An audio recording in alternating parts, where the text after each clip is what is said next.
To order tonight, December 21st, ACSD board meeting.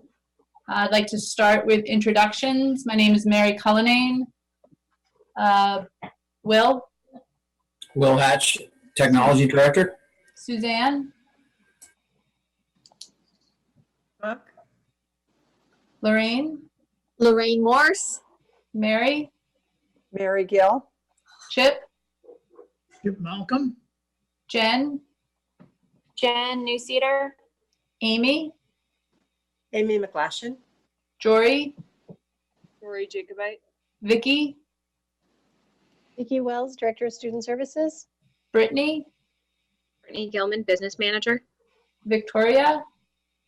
Victoria Jetty. Peter. C. Peter Conlon. Peter Caitlin. Conlon.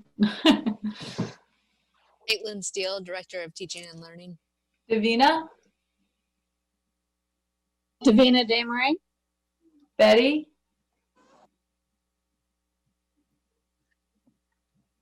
Betty Kafumbi. Great. And Peter B. Peter Burrows, Superintendent. Super. And then, Peter, if I could ask you to read our participant list or our attendee list right as we are right now. Okay, great. We have Adelie, Amy Clapp, Barb Wilson, Cheryl Cesario, Chris Kramer, Corinna Nowalki, Emily, Fernanda Canales, Heather Robb, Jen Kravitz, Joanna Doria, John Flowers, Julia Mensch, Justin Campbell, Kate Nelson, Christy, Laura Kiefer, Martin Abel, Matt Utterback, Matthew Brankman, Megan Sears, Michael Lennox, Michaela Wizzle, Nicole Carter, Perry Hansen, Representative Terry Norris, Ruby, Sam Prouty, Stacy Rainey, Tammy Johnson, Tanya Scuteri, Tim O'Leary, and Tracy Harrington. Great. Thank you very much. As we always do at this time, we would like to open the floor to public comment. If you would like to make a public comment, please raise your Zoom hand, and then Peter Burrows will bring you over as a panelist, and then you would be able to make your comment. So at this time, any public comments?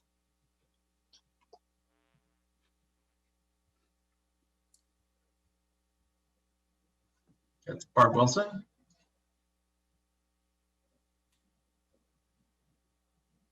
Sorry about that. My machine kind of went away and came back again. Good evening. Good evening, everyone.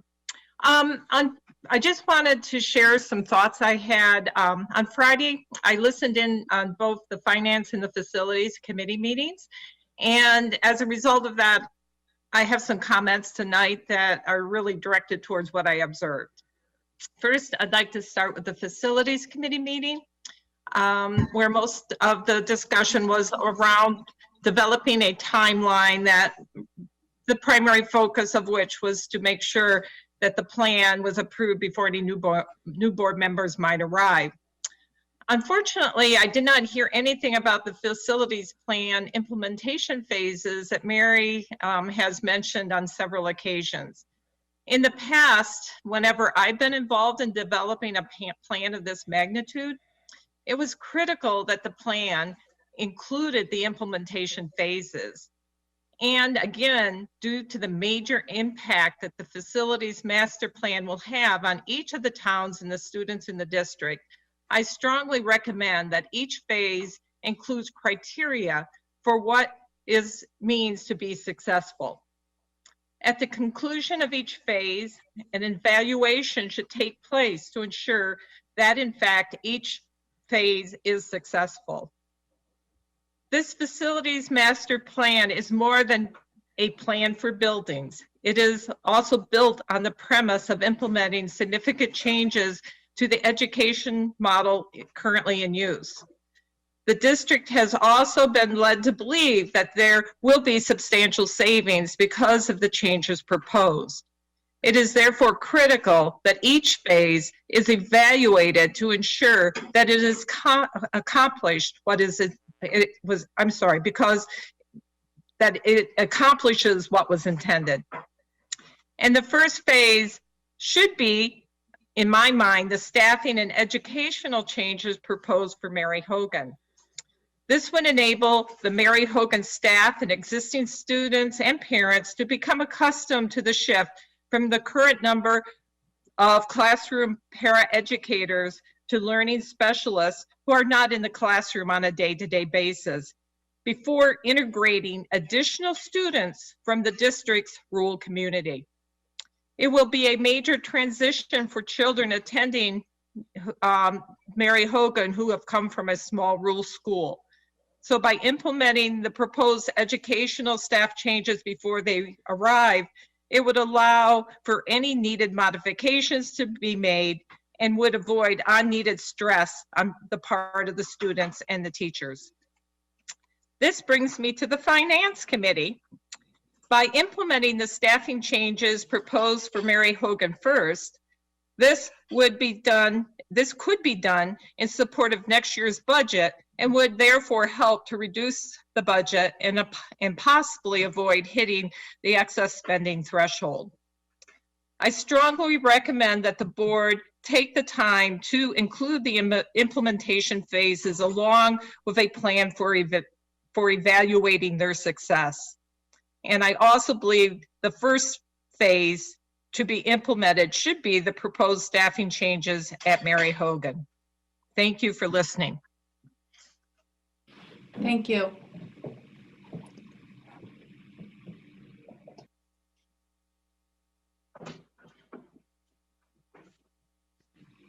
Peter B., you're on mute. Sorry, I should have learned that by now. Sam Prouty.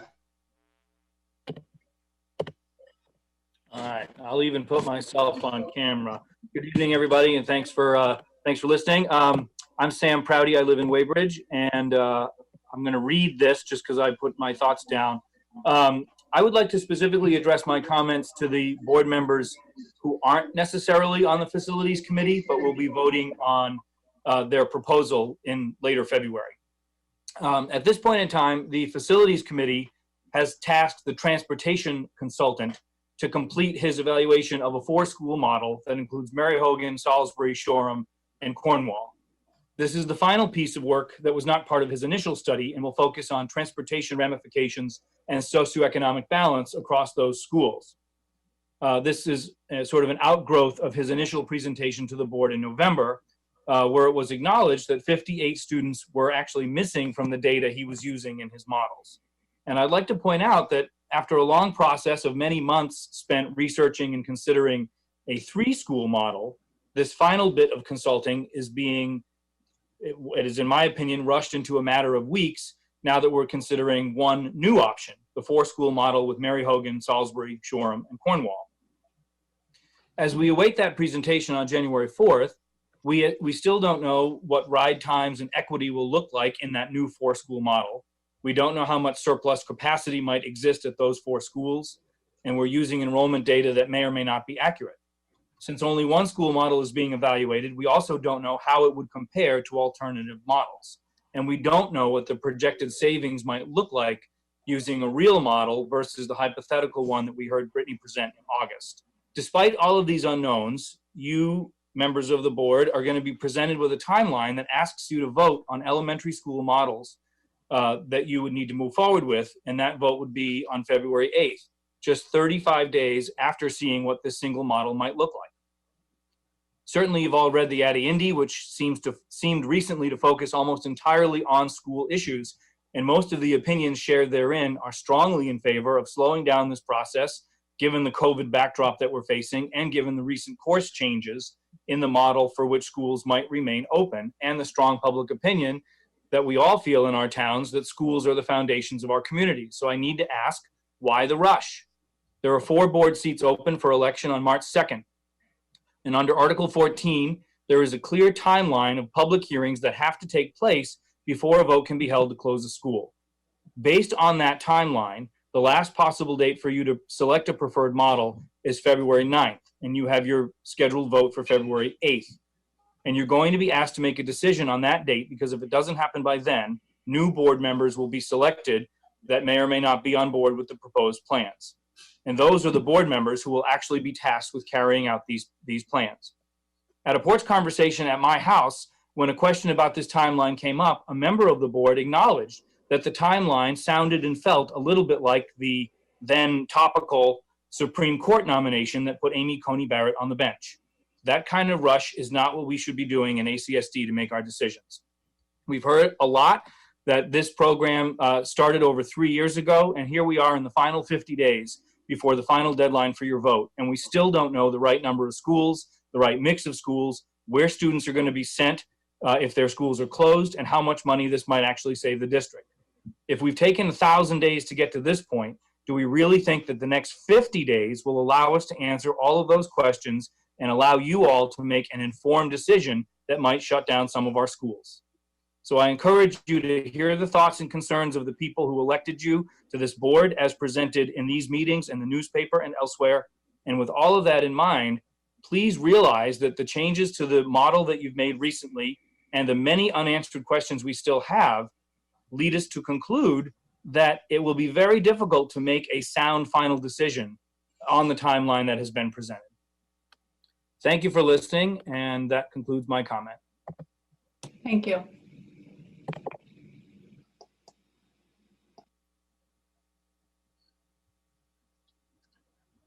Okay. Matt Utterback.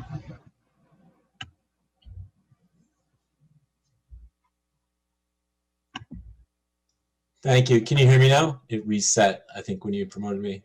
Yep, all set now. So in the interest of time, I think the previous two speakers were far more eloquent than I would. So just to add, this is Matthew Utterback, a resident of Weybridge. I very much support the sentiments of the previous two people who commented. And I'd like to add, we all have a lot of respect, both for the board members. I know you guys are volunteers, and the educators. I come from a long family of teachers. And the overall sentiment that I hear about the rush, I just don't think allows time to build the educational model that we need to make this big of change. I think, as others have said, you're being asked to make a decision about busing and facilities, not about pedagogy or an educational future in our district. And I don't understand how you as a board, particularly, a volunteer board working under these circumstances during COVID, or our educators who are completely focused on dealing with, a new environment every day, in quite scary circumstances in these times that we live in. So as the others have said, it just seems like a rush. And I don't quite understand, I understand the financial pressures, but just given everything that's changing, it just seems like the wrong time to make this kind of decision. So again, that's my comment, and thank you for the others for their much more prepared statements. Thank you. Thank you, Matt.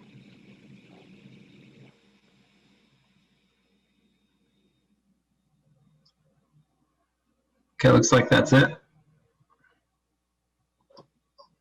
Great. As always, thank you all for taking the time for your public comment. It is appreciated.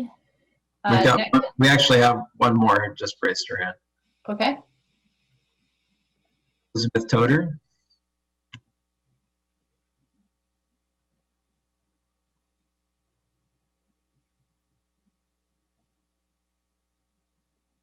Hi, sorry, trying to unmute. Thank you very much, Superintendent. This is Elizabeth Toder. We live in Cornwall. I have a 3 and a 5-year-old who are sort of loud right now, so apologies.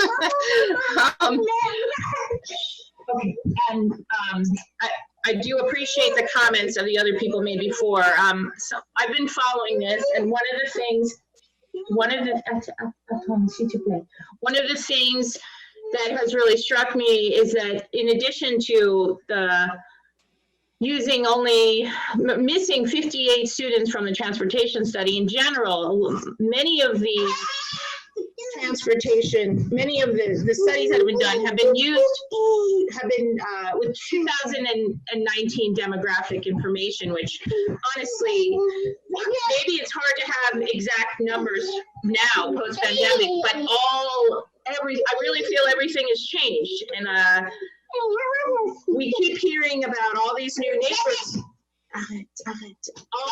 All these new neighbors that are moving in with kids, and we ourselves are new to this area, and we have with 3 to 5 year olds many years to go, and in this Cornwall school area. And so it's very disappointing when we just moved here to find out that, well, actually, even though you moved to Cornwall just for the school is not going to be here to serve us. And that's one point I want to make. Another point I'd like to make is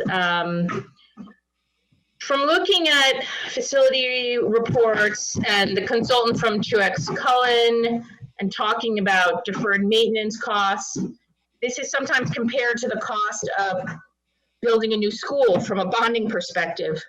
And is this something that the board is actually entertaining, to build a new school after all we're going to go through now about closing schools, that in a few years we would think about building a new school? Is that something that is actually being considered? Because if it is, it's something that you really owe it to the voters in all the communities to know if that's something serious that's on the table.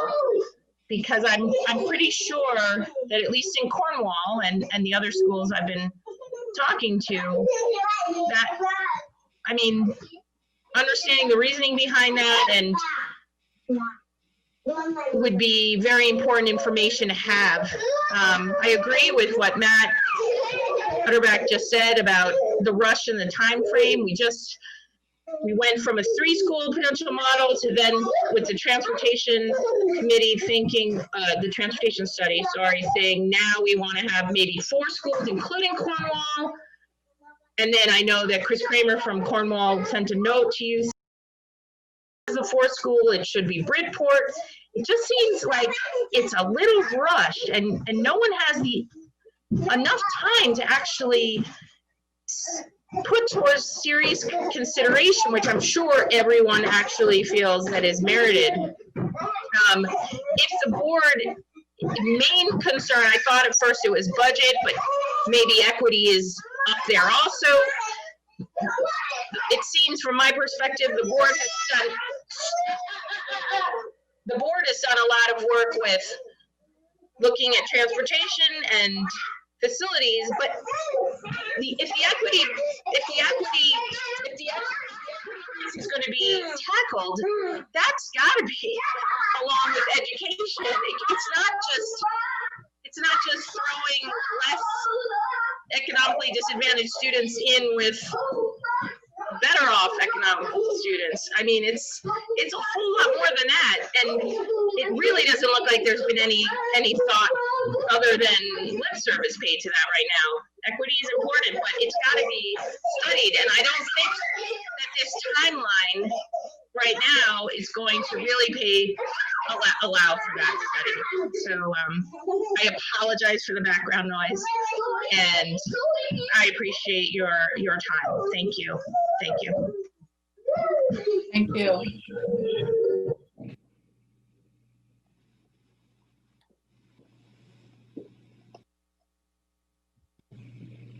Okay, that's it.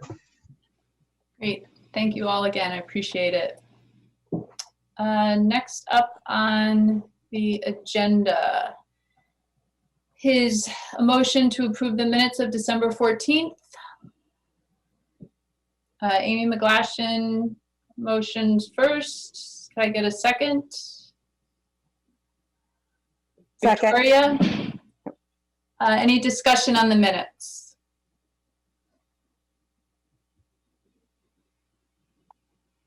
Okay, all those in favor, raise your hand. Any opposed? Great, so moved. Next on the agenda, approve ACSD bills. Chip, you're up.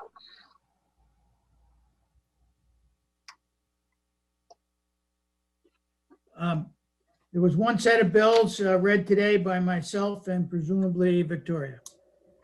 This was a large number through the general account, $1,098,087.12. About 780,000 of that is related to basically tuition or whatever you call it to the Hannaford Career Center. So a large number of that comes, and maybe Brittany can comment on that a little bit, but that was a large number that showed up that when we review them, that made up a large percentage of this amount. But I would move that we approve the bills as so read. Second. Brittany, do you just want to comment on that number? Yeah, we just get that bill once a year. Yeah. And it's based on the 6-semester rolling average. I think our total budget is around 1.1. So we, that's just. Perfect. Thank you. Great. All those in favor? Aye. Any opposed? Super. So moved. Next on the agenda, the report of the superintendent. Peter, I'll turn it over to you. Great, thank you. So, we're going to dive into our first draft of the budget. We talked with the Finance Committee on Friday and discussed some of the pieces of this. We've been waiting to get some of our information from the state to be able to put this together. So that's why it was not in the earlier mailing. It is in the current mailing. So folks that are attending, if you go to our website and go under the board meeting materials, you will find the budget docs that we'll be using to talk about the budget this year. So we've talked, I'm going to kind of kick us off here, and then I'm going to hand it over to Brittany, and she'll share her screen and go through a formal presentation. I just kind of wanted to talk about and highlight some of the things that we've been thinking about and talking about, I think, over the last few months as we've kind of made our way through the pandemic, kind of looking ahead to see what the potential impacts at the state level could be on our budget, waiting to see what would happen with our equalized pupil number and where that would fall. And mostly, I think, kind of preparing for what we thought would be the first budget that we would be over the excess spending threshold. So we'll be spending a bit of time tonight talking about and hopefully providing a context for what that means, some thinking around what we think might make sense. We've got all of our principals here in the audience, and in a moment, I'm going to invite them over to be part of the conversation. They're going to be giving a short presentation to the board from their perspective in terms of their schools on January 4th. That's the second draft of the budget. So today is our first shot at looking at this. So in just kind of like first starting out by talking about the state context and where things are. We didn't see any kind of movement from the state in terms of trying to recapture revenue. We were thankful for that. That happened to us a few years ago when we had the healthcare clawback. There was talk about that this spring when COVID hit and the state was concerned about revenue loss in the ed fund. We are kind of like going through a normal quote unquote budget year. However, we don't know in terms of kind of the revenue impact or loss of revenue on the education fund. We won't know a lot about that until the spring probably. We talked in our last meeting about the tax commissioner's letter in terms of the context at the state level. That the yield rate is not as advantageous as it has been in past years, and we'll be kind of talking about some of the pre-CLA tax impact. For those that remember what CLA stands for, Common Level of Appraisal, we will talk tonight about a district tax rate and what the eventual impact is for people in each one of our towns is mediated by that common level appraisal. So sometimes we'll have a tax rate, for example, a district tax rate of 10 cents. In some towns, it might be 8 cents. In some towns, it could be 20 cents. So we'll be sharing that information, I believe, in our next meeting when we get that information, hopefully from the state. In terms of our local context and enrollment, which is the big thing we talk about, Brittany will kind of walk us through some of that information, but just on a high level, we're mostly flat in terms of equalized pupils. We had a hold harmless provision statewide where you couldn't go down from the previous year in terms of 1 year of the 2-year count. It's a 2-year average, that equalized pupil number. So for one of those 2 years, it would not go down, but we did see a slight reduction of around 10 or 15 students. I can't remember the number right off the top of my head. 16, thank you. So we are roughly in this budget, we're roughly $500,000 over the excess spending threshold. That's pre-exemptions, and we'll kind of talk through kind of what that means.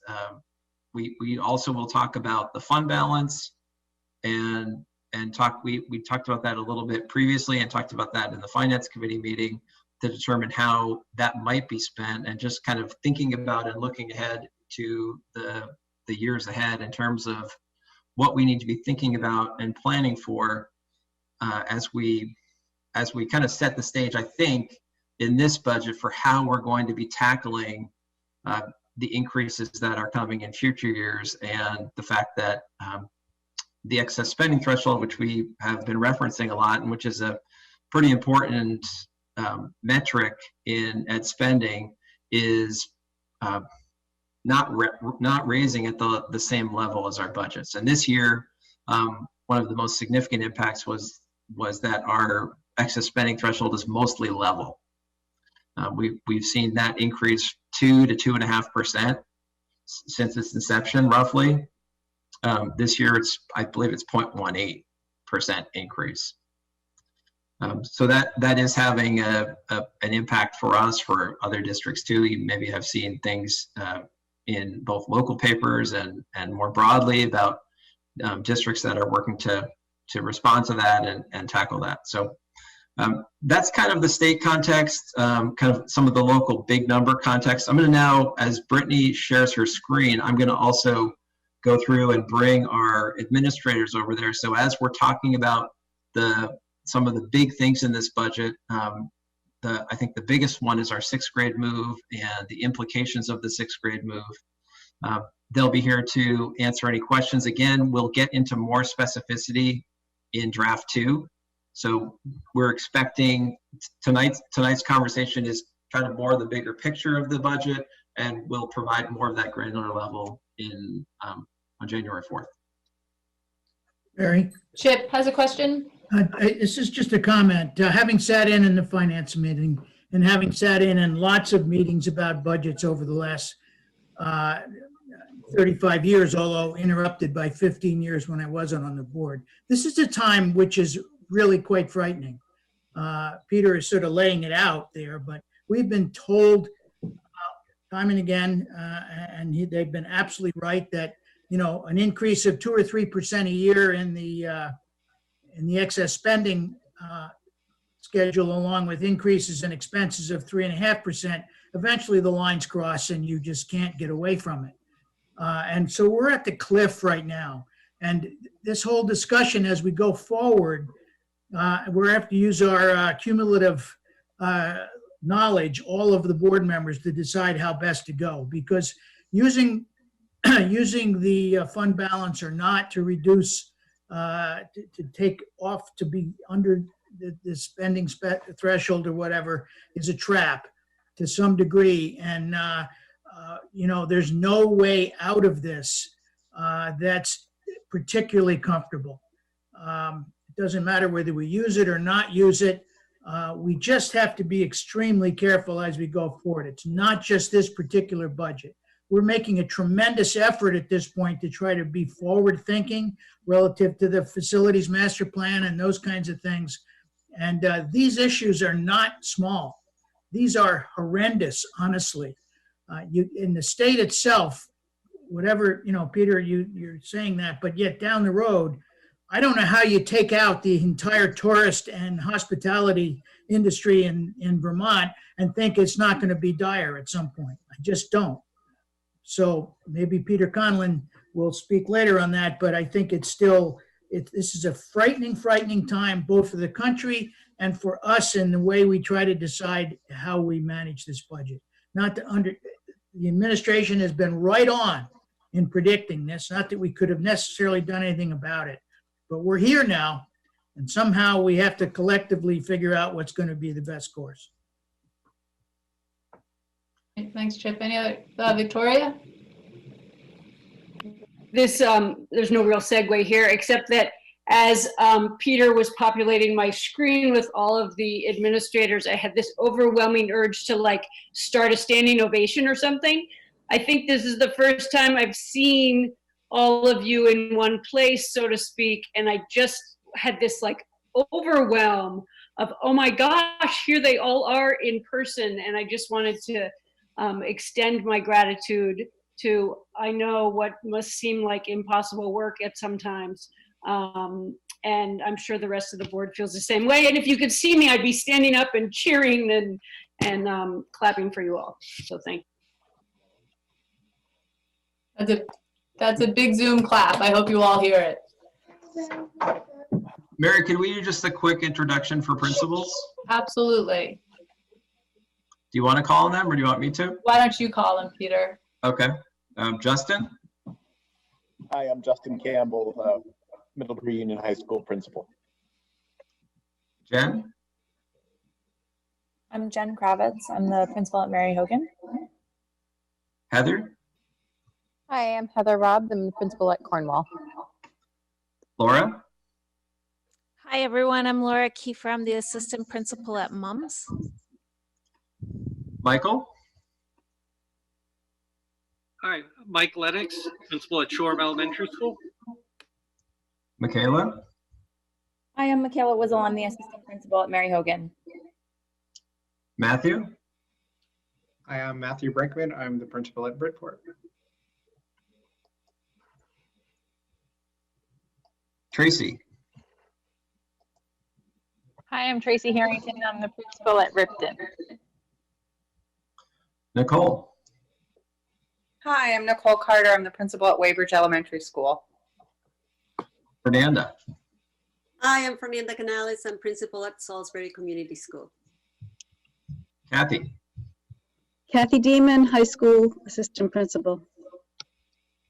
Andrew?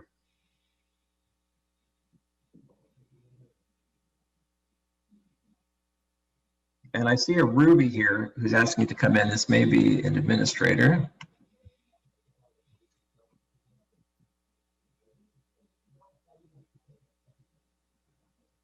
Ruby? There we go. Okay. I got home and I like so I'm on my home computer. Hello, everybody. I'm Andrew Conforti. Ruby is my youngest. I am the interim principal at MUMS. Thanks for finding me, Peter. Yeah. Eddie helped me. And then we actually have Peg Martin, who I found in the attendees. Hey, Peg. Great, Okay. thank you. Are you ready for me now to share my screen? Yep. Okay, let's see. And let me see if I can get it in percent. Okay, so this is the first draft of the FY22 budget. When I looked at this initially, I had 12, 21, 21 on there, so I was a year ahead, it seems. Always living in 3 years. So, Peter already kind of set this up. He's talked about the considerations that we had going into the FY22 budget cycle. So there are some things that we always are working with, like wage increases and column movement and negotiated agreements. We're always dealing with health insurance premiums. This year was an increase of 9.8%. We've discussed that. as Peter mentioned, the sixth grade move to MUMS and the impacts of that are playing out in this budget. We're always looking at our contracts. So you'll see, you know, our transportation contract, we're in an escalating contract there. So other purchase services related to special education services, out of district tuition as needed for students. And then we've already talked about at length, really, and we'll talk about it more, the excess spending threshold and the property yield. So those are kind of the things that, the big players that we're looking at here in our first draft. So student instruction is the largest portion of our budget, as it should be. I think it's listed as student instruction and supports in the budget summary. And so I just wanted to give you a little bit of a summary at a high level of some of the movement that's going on here and what's included in the budget before we get into the tax rate calculation. As Peter mentioned, principals will be talking about school-specific information on the 4th, and they're also here in case we need to dig a little deeper into some of these things. So at the elementary level, there is a RIF, which means reduction in force, of 7 licensed positions, and that's related to the 6th grade move. And then we're also going to be absorbing 7 support staff positions through attrition. So there's no anticipated reductions in force as a result of this, but there's some vacancies and some movement happening. So this budget includes not refilling those positions, essentially. And then at the secondary level, a similar thing, absorbing 1 support staff position through attrition. There's a vacancy that we won't fill. And then there's an increase of 1.4 licensed positions, and that's related to the 6th grade move as well. And we'll get more into detail about that at a future meeting, or if you have questions towards the end. Our non-wage and benefit items, as I mentioned, are our transportation contract. We're in year 3 of 5. We developed that contract to be an escalating contract. Those of you who were on the board, I guess 3 years ago now, we had to go back out to bid for our transportation contract. We received 1 bid, and it originally came in at like a 22% increase or something quite stark. And so we negotiated and you know, built in increases. We also have reduced 1 route that was duplicative, so that's helped us to save some costs. Another thing to note is under debt service, Mary Hogan and Shoreham both retired bonds, so you'll see nearly a 50% reduction in debt service. And then all our non-general fund expenditures, so those are our grants. There weren't any FTE changes there, just regular wage and benefits adjustments, you know, rolling up increases in health insurance. We held all our non-discretionary items level in this budget. So there are increases and decreases in some areas, you know, related to purchase services or contracts. You'll see there's a decrease in special education, for example.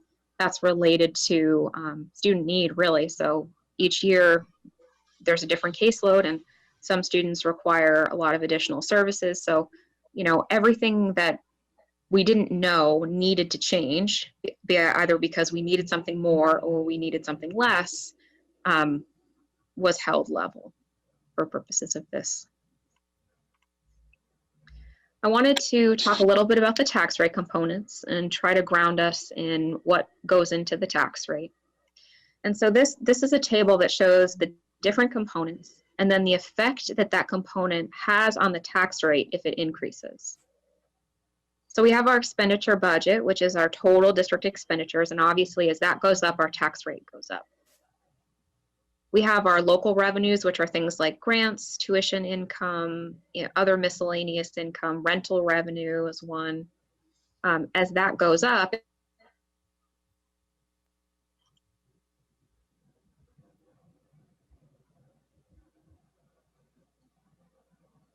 Looks like we lost Brittany for a second. Yeah. sorry, did someone just say something? Oh, you lost your audio and visual is not Sorry, I syncing. heard something. Our equalized pupils is basically a weighted 2-year average of enrollment, and increases in equalized pupils leads our tax rate to go down. And then our education spending per equalized pupil is just a formula. It's our ed spending divided by our equalized pupil. And as that goes up, our tax rate goes up. Our property yield, I've struggled in the past with how to explain this to people. I think Peter Conlon has said it best. It's really a plug and play number. It's part of a formula, and it's a function of the statewide funding system. And essentially, it's recommended by the tax commissioner, but it's approved by the legislature usually in the spring. Sometimes it's different. Often it's different. Last year, it was higher than the tax commissioner had proposed, I believe. And essentially, it's a function of how much the state needs to raise statewide for education spending. And as that goes up, it has a positive effect on the tax rate. The tax rate goes down. And if you divide your ed spending per equalized pupil by the property yield, you get your equalized tax rate. And as Peter mentioned, that's the same for all towns in the district before the CLA is applied, the common level of appraisal. We don't have the CLA yet. That I should be getting that anytime. Usually I get it around Christmas. And so I can't predict tax rates for individual towns yet. So we'll be talking about the district tax rate. Another important thing to mention is the excess spending threshold. We've talked about it a lot.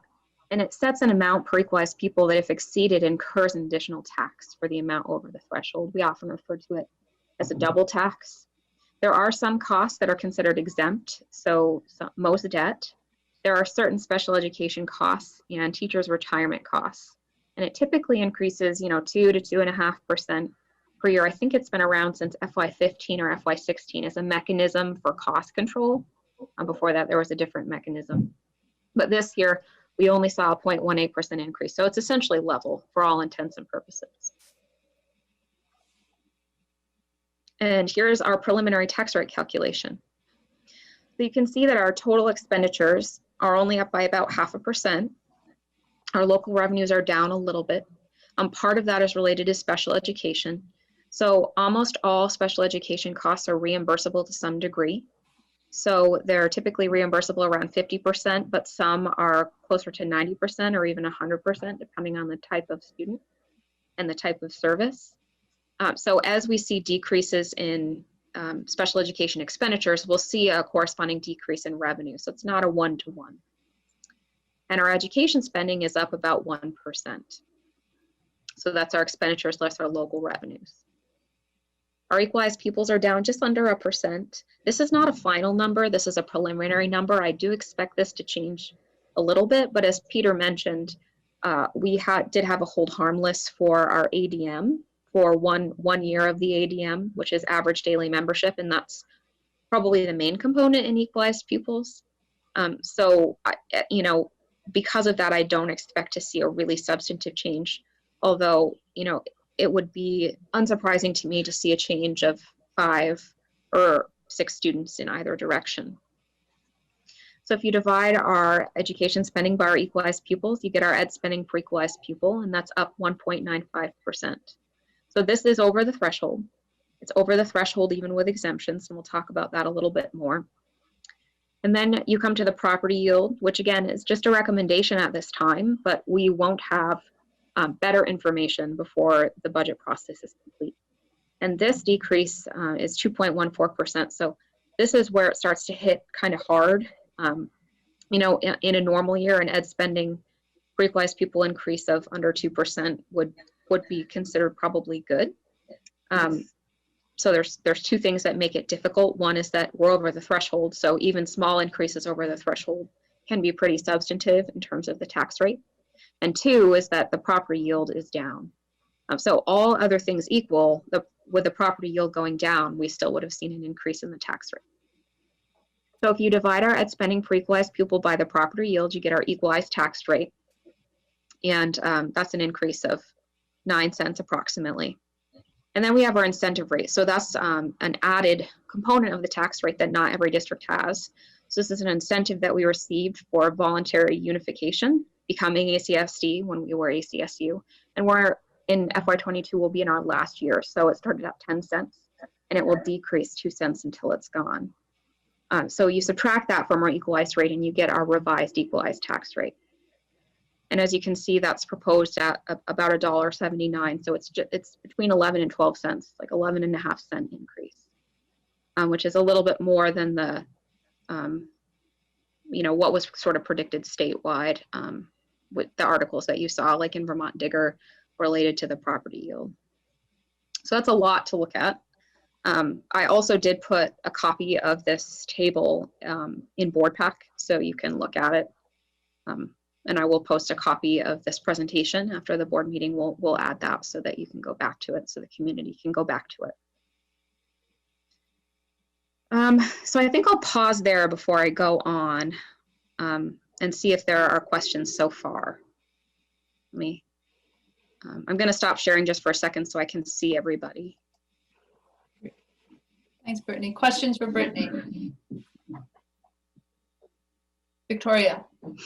Brittany, I think for explanation purposes, it's always helpful for people, especially those who haven't run through the calculations over and over again, to sort of translate what you've just said into what does that mean for someone paying, you know, on a $200,000 home, or someone paying on an income adjusted basis. And then if you could speak to what that means this year, and then say all things stayed equal, what would that mean next year?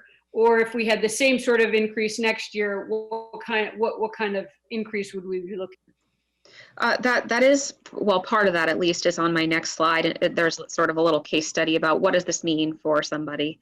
And again, I want to remind everyone this is the district tax rate, not the town tax rate, so that would change a little bit. So I will talk about that. In terms of sort of looking out and longevity into the future, you know, I don't have tax rates calculated out. You know, I think we can make some assumptions and I can bring that to the next board meeting, but in looking out at how far we could be over the threshold, if everything just sort of continues as normal, it would not be surprising to me to be, you know, $750,000 to $1 million over next year, just by the nature of the way things roll up. So really a roll-up budget is usually around 3.5%. This isn't a roll-up budget. This is really the first year that we haven't had a roll-up budget because of the sixth grade move and the other things that are going on. So even though there is a reduction in staff, you know, we're still at over 2%, or at around 2% on our ed spending per equalized pupils. So I don't have, you know, the effect of the tax rate multiple years out. But once you go above the excess spending threshold, it's really hard to get it back down below, just by the nature of, you know, budgets go up 3% a year, basically. When you look at health insurance, when you look at wages, that's over 80% of our budget. So that's important. And then I will talk a little bit about the effect on the taxpayer. Great, thank you. Jen? Brittany, can you talk a little bit about what levers we do have control over? You know, so what could we reduce other than staff that that isn't sort of dictated? You could cut, you know, you could cut your supply budget. It's small. You could reduce your facilities budget, for example, or your technology budget. Those are, you know, you know, there's a lot of supplies there, there's a lot of services there. But some of it becomes a little bit disconnected from reality. So if you reduce your facilities budget, for example, I would quantify our facilities budget as fairly bare bones. So there's not a lot of room for the unexpected. So if you reduce that, you know, we can cut our oil budget, for example, but it's probably not grounded in reality because we have to order oil. So what often happens when you start to really, you know, cut those discretionary items down is you run a deficit because there's just no room for anything else. I don't know if that answered your question, but you know, 80% of our budget is wages and benefits. So you're looking at a comparatively small amount. And obviously you can't reduce that 20% to zero. So. Right, no, it does. Question, I think it highlights the predicament that we're in, right? Like that it's not as though we're overspending in other areas that we can reduce. And so, you know, it sort of explains a little bit, I hope, to the broader audience and the community about why we're we're facing the decisions that we're facing, because in order to reduce facilities costs, we need less facilities, because we can't reduce the oil and have cold children and staff in the school. So from your perspective, you've looked line by line, and it's not as though there's some wasteful spending someplace that we're just not paying attention to. No, certainly. I mean, certainly if the board directive was cut supplies by 10%, we could do that. But I'm not suggesting that, but I don't think that you would see a very substantive impact on your bottom line. That's the thing, is some of these things have a lot of sort of collateral damage. So, classroom teacher doesn't have a lot of supply money. So when you start cutting that by 10%, it doesn't really get you a lot in terms of the tax rate, but it has a really big impact on the operations in the classroom. Suzanne. So I noticed in the budget that it includes RIF for teachers and not replacing support staff through attrition. But have we also looked at administrative costs? I know in the past, we've had some board members that have really pushed to reduce administrative costs before we reduce any teaching staff. But I just noticed that everything is teachers and support staff, but nothing on the administrative end. Is there a way we can share principals, or can principals become teaching principals, or are there other staff that could be reduced? Peter, do you want to speak to that? Yeah, I can. So, I think we've talked about this for a number of years as we've been in this facilities master planning process. I think it has been the last 3 years that we've talked about it. I think last year in the budget cycle, when we talked about reducing administration, and we did reduce central office administration going in, I believe, into this budget, this current budget, yeah. But I think I shared, and I've heard it echoed in all of our towns, that reducing to a half-time principal would make the school a really challenging place to support the needs of all students, given what I think we're talking about our small schools, and looking at what a principal needs to do in a day to cover 1,001 things, when you don't have, we've talked a lot about this issue too in the master planning process. You don't have a full-time nurse, you don't have a full-time counselor, you don't have full-time anything. The principal is the one constant in a school, and the admin assist. Those two positions are kind of the constants, and they keep all of the aspects of the school moving. So I think it's a very challenging thing to do. I know there are teaching principal positions. I think in terms of this budget and where we are today, we didn't feel like that made sense going into FY22, given everything that's going on. Certainly, we would take direction from the board if the board felt differently, and we could come back with a kind of a different tack. But that's kind of our current thinking in terms of this draft. Amy, then Chip. This is a related question. Brittany, one of the common concerns of some of the folks that are considering withdrawing from the district, or just looking at trying to understand expenses, is, they see what will be $2 million next year in administrative. So can you say more, just provide a little bit more color to what does make up that $2 million of board and district administration, so people really understand, and talk about that in terms of ratio, like what's a common ratio that you find, and where we fall within that a little bit? Thank you. So the board and district administration actually doesn't include principals. Principals are included under the student instruction and support. So that student instruction and support line is really sort of what I would characterize as school-specific operations. So they're functional areas that we haven't unified. So like facilities, we look at a district level, and PD and curriculum we look at a district level. but there are a lot of costs that we still can really drill down to the school. So that the principals are included there. What's included in the district and board administration is a few things. So our contingencies in there, which is $310,000. Our workers' comp, our liability insurance, our unemployment insurance, all that's in there, all our legal costs, our audit, everything, all the district office administration, superintendent, the finance department, human resources. That's all included in there. A portion of the curriculum director, a portion of the student services director. I'm just going through in my head of what's in there. Like things like, you know, advertising for staff, recruiting. That's all included in there as well.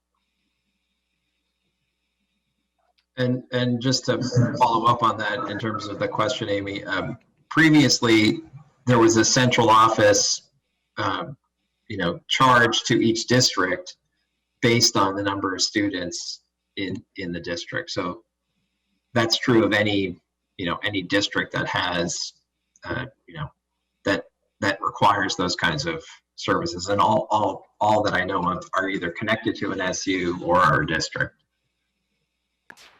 Yes, so when we were ACSU, all those services would be billed to member districts using an assessment. Every SU has a different method of assessing, but often it's done by ADM or enrollment of some variety. So there's a percentage share there. Chip? Just from basic information, when you're assessing a full-time equivalent, can you just speak, I know it's very variable, but as to what dollar amount you use that includes salary and benefits? Yes, for licensed staff, I would typically think 80 to 90,000 all in. And for support staff, depending on the type of support staff, it can be 20 to 40,000. It depends on if they're year round or not. Yeah, thank you. Other questions for Brittany at this point? Peter has a question. Peter, I don't see you on my screen. There you are, Peter. Thank you. This is probably a question for Peter Burrows instead. In terms of riffing teachers, if they still have the right under the collective bargaining agreement to fill positions that they're qualified for through attrition. In other words, if other people choose to leave or retire and there happen to be as many positions available that they were qualified for, they have the right to fill those positions. Is that correct? That is correct, yeah. And I was going to mention that we have been working together, communicating with principals, and principals have been working with staff. The way that this works, when there is, now that we have district-wide seniority, previously, if you were a teacher in Salisbury, you were a teacher in Salisbury School District, and you wouldn't riff outside, if you didn't have rights to a position outside of Salisbury. So now that that's changed and we are one district, we basically had to go through a process to look at how many positions are we reducing, and then those, looking at our seniority list, those with the least seniority are the ones that are reduced. So that's true, and you know, it's just a standard practice across the country.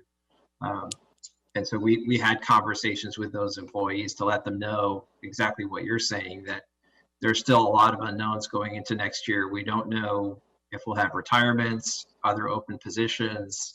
You know, I think we all know that what next year looks like and kind of where people are is kind of changing as we, you know, day by day. So we've definitely shared that with them, and we'll be going through a process because it's the lowest, the teachers with the least seniority. The next step will be after we're through the budget and we're clear on what the staffing looks like, we'll be then working to determine if there are teachers who will need to move from one school to another to fill those open positions. So those teachers that are being reduced aren't necessarily being reduced from a school that needs a reduction,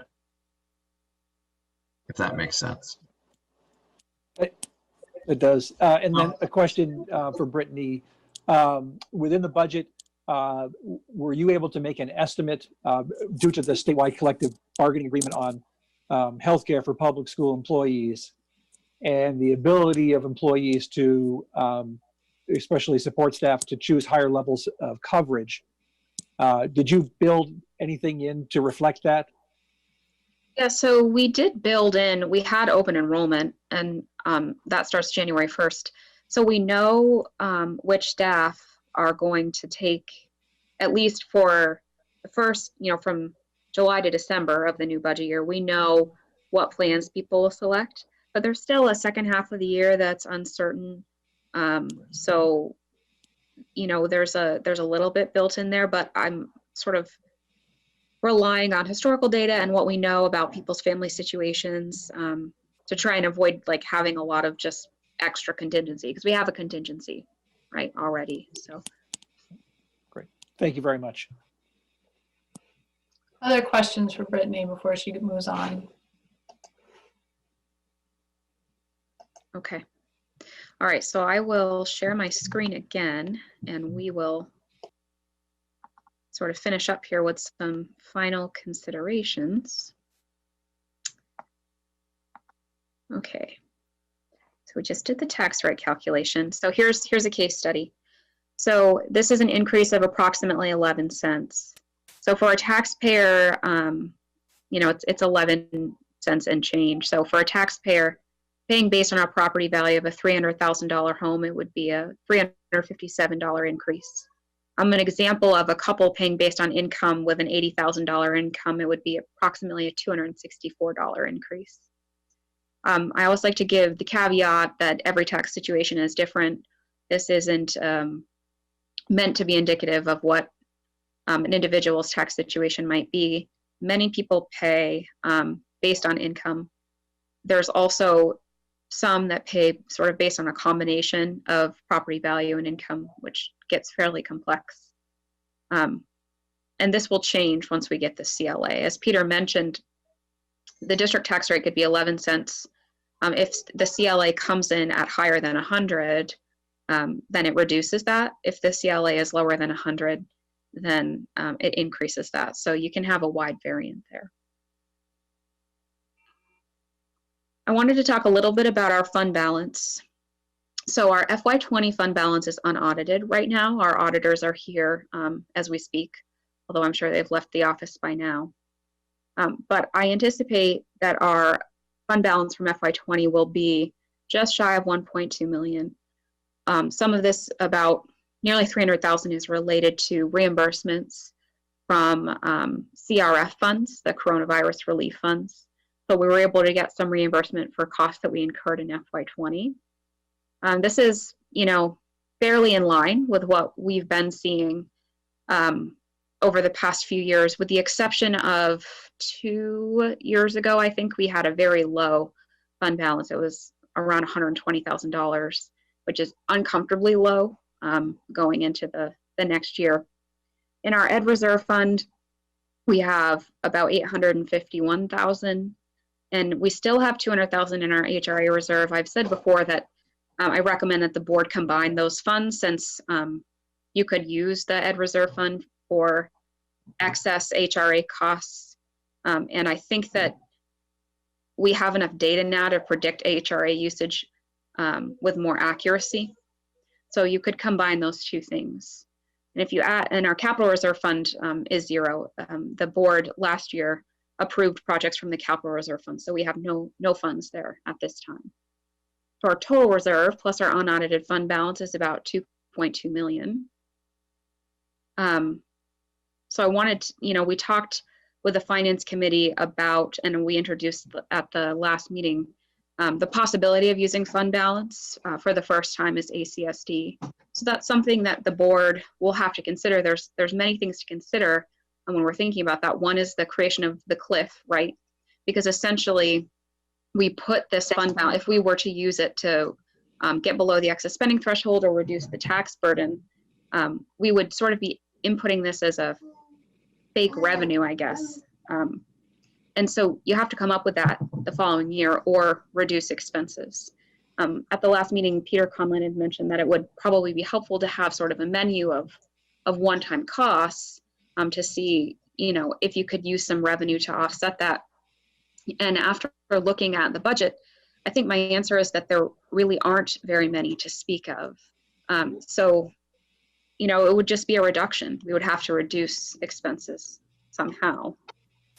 Here's an example of some different scenarios. So you'd need to use just over 500,000 to actually get below the excess spending threshold, but you could use any amount if you wanted to. If the board said, well, we don't want to use too much of the fund balance because we want to save it. We know that we have some deferred maintenance. We know we have some schools that need work. So we feel it's important to save for that, but we want to reduce the burden a little bit. For example, if you use 300,000, you could get it down to about an 8.5 cent tax increase rather than 11.5. You could go all the way up to 600,000. That gets or more, but I only went up to 600,000 in this example. So, you know, you could go down to under a 6 cent tax increase, and that would get you below the threshold. In our current state, the effect of the double taxation adds just less than 3 cents to the tax rate, if that makes sense. So I just wanted the board to have this information as you're thinking about it. The board could decide to use none, or it could decide to use, you know, more than I have here, and I'm happy to run any scenario, but I just felt that it was important information to have, regardless of what the board decides to do. And so the next steps, we have to wait for our finalized equalized pupils. I must say that we have information earlier than we have in the past 2 years. I'm going to now apologize for the noise in the background. A child has snuck in. Our tech center tuition I wanted to mention is decreased. The Hannaford Career Center, they're still working on finalizing their budget, but right now it looks like the cost per pupil there is a decrease. So we'll continue to monitor that. We'll continue to do adjustments and edit checks. We need to continue to talk about our use of fund balance, and we'll get our CLAs. And so I'll be able to predict the town tax rates. I should be able to bring that for the January 4th meeting, which can be helpful in decision making. So those are the things that we're still finalizing. I will stop sharing. Brittany, I have a question for you. Sure. Could you help folks understand the rates that you talked about, the increase in what that in your case study, compared to the 2 increases that you showed? Those increases are reflective of a budget that is over and is starting to have a double taxation impact, correct? Yes, that does take that into account. Okay. If we didn't have that, what would that case study look like? Around. Yeah, so if you took 3 cents off our tax rate, it'd be about an 8 cent increase. Okay. So that'd be let's say $240. Is that right, Peter? 200. I'm moving decimal points in my head. $240 for a $300,000 home. 888. Yep. Yep. I can't calculate the income based in my head. Okay. It's quite involved. But it gives a sense that there's impact there as well. Yeah, it's like $100. Yeah. Great. And then my other question is, could you help folks understand, like, traditionally, what would having these reserve funds, what would they be spent on? You know, to say to folks, wow, we have $2 million in the bank, that's a lot of money. So how should we be thinking about that relative to what those types of dollars are used for? I mean, you could spend $2 million renovating all the bathrooms and it would be gone. So just help folks understand. Yeah, so you're totally right. You know, for example, the high school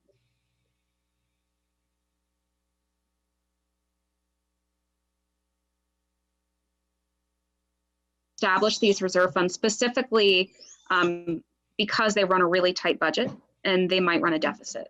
So if they run a deficit, they'll use these reserve funds to make sure that they don't have to absorb the deficit the following year. But many times, it's okay. It's going really well. Many times these funds would be used for capital projects. Just because I don't know of really any district that's able to build that kind of money into their budget. There are some districts that have had bonds fail multiple times. And so they have just added, $500,000 to their budget and they transfer it every year to a reserve fund. And when they save enough, they do a project. Great, thank you. Other questions for Brittany? Victoria. Yeah, Brittany, I know there's been talk in some communities about why wouldn't we just pay the amount over the threshold? And I have sort of two questions pertaining to that. One, what's the percent of people, and maybe you know this on a state level and not necessarily on a district level, but who pay as an income adjusted basis or property value basis? And I just would like to hear your reaction to sort of that inquiry as to why wouldn't we just pay over the threshold? So for our district, it's between 60 and 75%, depending on the town, that pay. 2/3 of people pay based at least in part on income. And my response to just going over the threshold is I think that that's not a good long-term solution. I think that it's a dangerous precedent, and I'd be concerned about that kind of unrestrained spending over, the course of the next 5 years. So I think you can make a case for doing it, but there would have to be, some discussion about what this means for the district long-term. And also to remember that we do have a statewide funding system. So if you remember last year when I think it was South Burlington that was trying to pass like a $200 million bond, and there was a lot of talk about, well, this is going to add 2 cents on everyone's tax rate. So, there is that consideration, and it may, $300 may not be impactful for some, but for others, it would be very impactful. Chip. I think, sorry, just to add to what Brittany's saying about that too, the compounding of that is the issue, in that eventually, you never are going to catch up. So you just have to kind of, essentially watch your tax rate, pretty much balloon every year. And as Brittany said, I don't think it's sustainable long-term. I think in a short term where, there's the ability to look at it and look ahead and say, okay, well, we know we're creating this cliff or this hole that we need to fill, but we also know we have enrollment increasing, or we have these other revenue sources that are coming in. That I think changes it a bit, but I think as a general practice, it's challenging. I know it's come up a lot in conversations as people look at, it's been the metric we've been talking about for 10 or 15 years since a threshold was created. It's what all boards have talked about to determine how are we spending the right amount or not. So I know it will be taken up in the legislature this year to some degree. I think we're always going to have some kind of threshold. It might not be called that. It could be called something else. The other thing to think about for us, and this is yet another unknown, is we don't yet know how fast and how impactful the weighting study will be, the results of the weighting study. I know that is one of the main issues that the legislature is going to take up this year, or at least that's what we've heard. And the preliminary look at that was impacting us about $2 million. in terms of a loss of $2 million. Because it essentially weights all of our students differently. So our equalized pupil number would go down because our students would be weighted differently. So that's just another, it's out there. We don't really have any other information other than the study and what the study said about Addison Central. It also, it impacts some districts really positively and other districts negatively in terms of that total cost. And I think educators as a whole are really behind it. It's very easy to get behind equity and look at, this was a comprehensive study. They looked at all 50 states and how are they funding for poverty, for every single factor that goes into a weighting study. And so there's a lot of support for it. At the same time, there's an impact that we're going to have to be, I think, responding to that could have a pretty significant impact on our tax rate. And Brittany, is it an accurate summary to say that as districts and communities, if they make choices to continue to escalate costs, and in some instances to go above that spending threshold, that those decisions to continue to escalate costs are then borne not only by those districts, but by all districts and communities throughout the state? Is that a fair summary?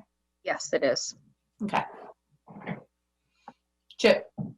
Yeah, my comments at the beginning of this discussion, related not just to this budget, but this whole trip down the next 5 or 6 years. And it is a little bit disheartening, honestly, because, as Peter Burrows has talked before, if we're on this roller coaster constantly where we're having to cut 5, 6, 7 staff every year, no matter how many schools we have, this at some point decimates your educational community and what you want to do. And, I'm not sure how we address that, but to me, that's why these decisions that we make now relative to being above the threshold, telling the administration to find other ways to keep us under it, or to use the fund balance in some way, have long-term ramifications. Because number one, the stuff from the state's not going to get better. I just cannot believe that that's going to happen. It hasn't in the past, and I think we're naive if we think somebody's going to figure it all out and think this is going to be the best thing. So it's down the road, which is a really, really important part, which does reflect again on our, discussions on this facilities master plan and how we can potentially lower the rate relative to decreased enrollment. Not so much make it cheaper, but just so that we're not on this projection that we can't absorb. We just can't do it. Peter C. I think one of the challenges of the unified budget is that it's a big number. It's $40 million, so that it can sort of be a disincentive to nickel and dime. All of a sudden, cutting the basket weaving team becomes irrelevant because it's not even a rounding error. It's so small. Or moving from a 100% principal to a 90% principal. It's such a small number. It's not worth looking at. But I would say that given, sort of the prognostication for the next few years, we need to not be afraid to look at those small items that can add up. And I don't know, maybe you've been through that exercise already. If every year you go with the high school and say, what programs are under enrolled and should be cut, what's our cutoff? But I just think we need to not be afraid to be looking at small numbers, even though in the grand scheme of a $40 million budget, it doesn't seem like much.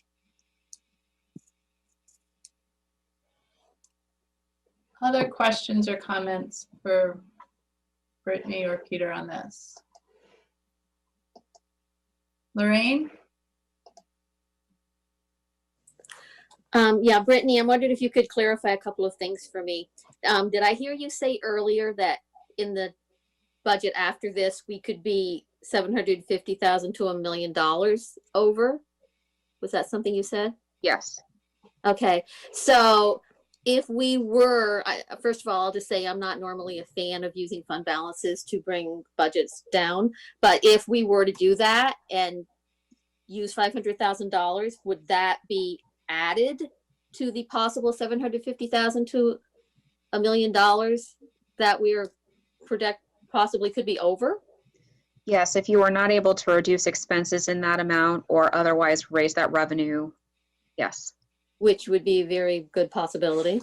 And then the other thing I wanted to just clarify in my own mind, when we talked about the possible approximately $300 increase, that's strictly on the school budget portion of taxes, correct? That doesn't That's count correct. the, okay.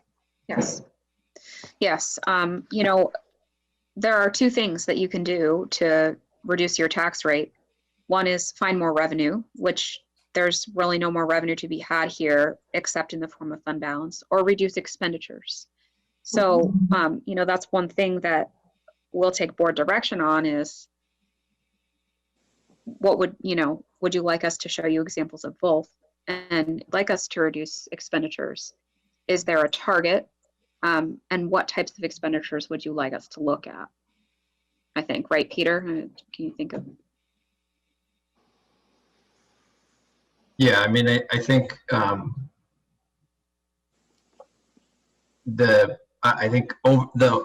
think the first step is probably just the overall dealing with fund balance and then going from there in terms of approach.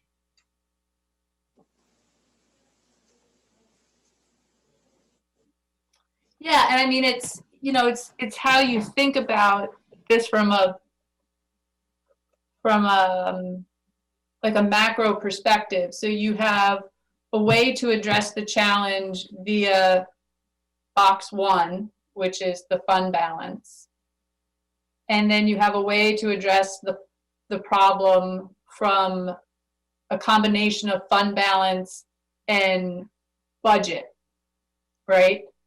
And then within that combination of budget, you have a couple levers there. And one is it being driven by personnel costs and personnel costs and other expenditures. And how do you make those dials work, right?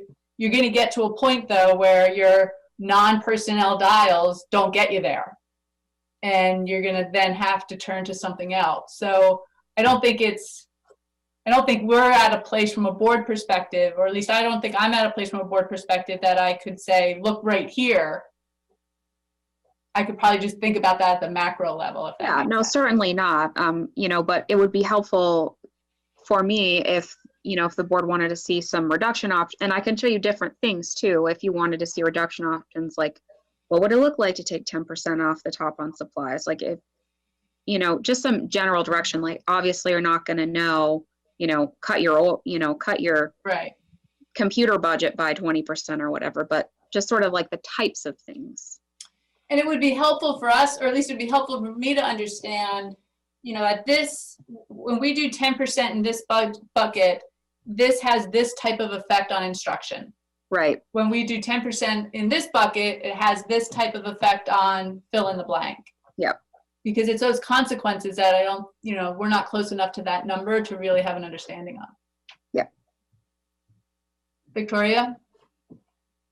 Yeah, Brittany, I know we talked about it a little bit in the finance committee, but I think it's worth repeating here because I'm sure some people are wondering if you have any indication as to whether or not there's CARES Act money coming or federal help, or and if any of that would be revenue replacement money, or if you think the numbers that we're dealing with are our own problem. Yeah, I think, you know, thus far, all the money that has come has not been for revenue replacement. I think if it could be used for revenue replacement, it would be held at the state level because they have a much larger gap to close than we do.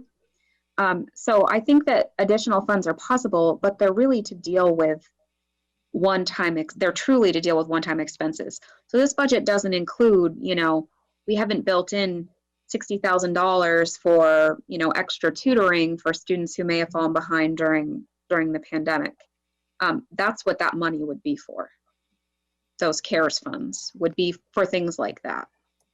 Okay, that makes sense. And what about, I know this is getting a little nitty gritty, but say guidance. Could we make a case that we have increased cost in guidance, COVID related, and we could use some of that money in that area, or is that not how it works? Well, if there was really increased costs, right? So, we can clearly see this year that we have an increase in our nurse budget, and that's clearly related to purchasing PPE. And so some CARES funds, or CRF in this case, or ESSER funds, will be used to offset that. But I can't, justifiably tie anything in our budget and any obvious increase to the pandemic. And also the funds are uncertain enough that I wouldn't feel comfortable doing that. But what could happen is we could get funds that end up, being reimbursable for us, and then that would affect our fund balance. Got it. Thank you. And I think it's important and then Betty, I just saw your hand pop up. I'll get to you. I think it's important that we remember that even if and correct me if I'm wrong, even if the state comes up with gets rid of the spending threshold, because individual district budgets have statewide impact for everybody else, there's going to have to be some mechanism in which the state is putting into place to control that escalation, or else the system doesn't work. Is that fair? So while we call it right now a spending threshold, and maybe it's past its time in effectiveness, there has to be some system there to manage all that, or else these costs are just going to continue to escalate and have a statewide impact. Is that a fair summary? Well, I think it is. In other states, the mechanism is that you get an allocation, and that's your allocation, for example, and that's how it's controlled. Yeah. I think Peter C. Yes, Mary, you're absolutely right. There are numerous proposals floated every year that, frankly, would replace the spending threshold with a different balance, so that those districts that spend, let's say, $16,000 a pupil or even less would no longer be essentially subsidizing those who are spending at the higher level.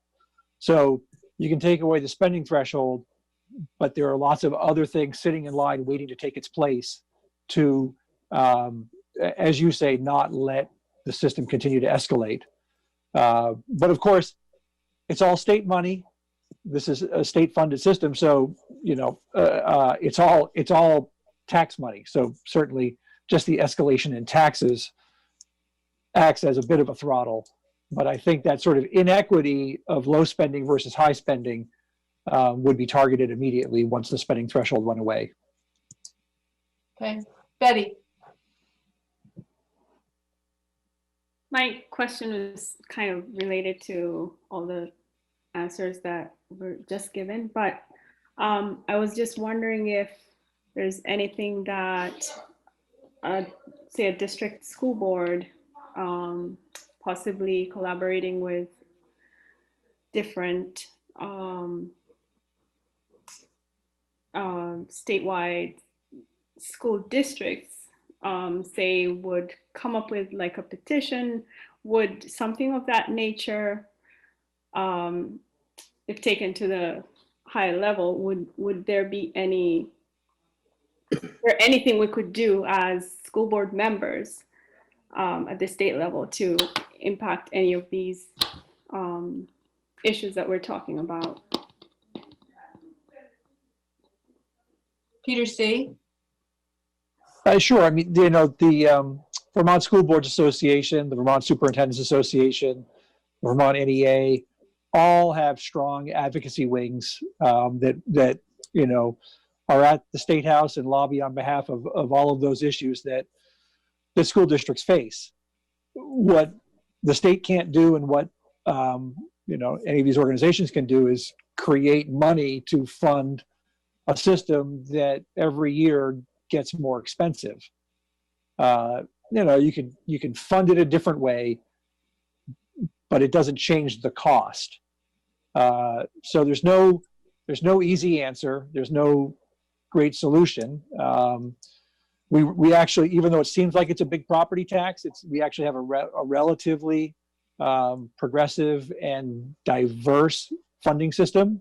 Remember, a third of the system of the education funding comes from the sales tax, a third comes from the non-resident property tax, and a third comes from, and then there's a little bit of rooms and meals and purchase and use as well. But then a third comes from the residential property tax. And in that residential property tax, 1/3, 2/3 of the people in there are paying based on income. So, I'm not sure you can come up with a more equitable system or a system that sort of puts the burden on things like out-of-state taxpayers any better than what we have. It's certainly complex and challenging, but again, it doesn't solve the problem of an escalating cost of a school system.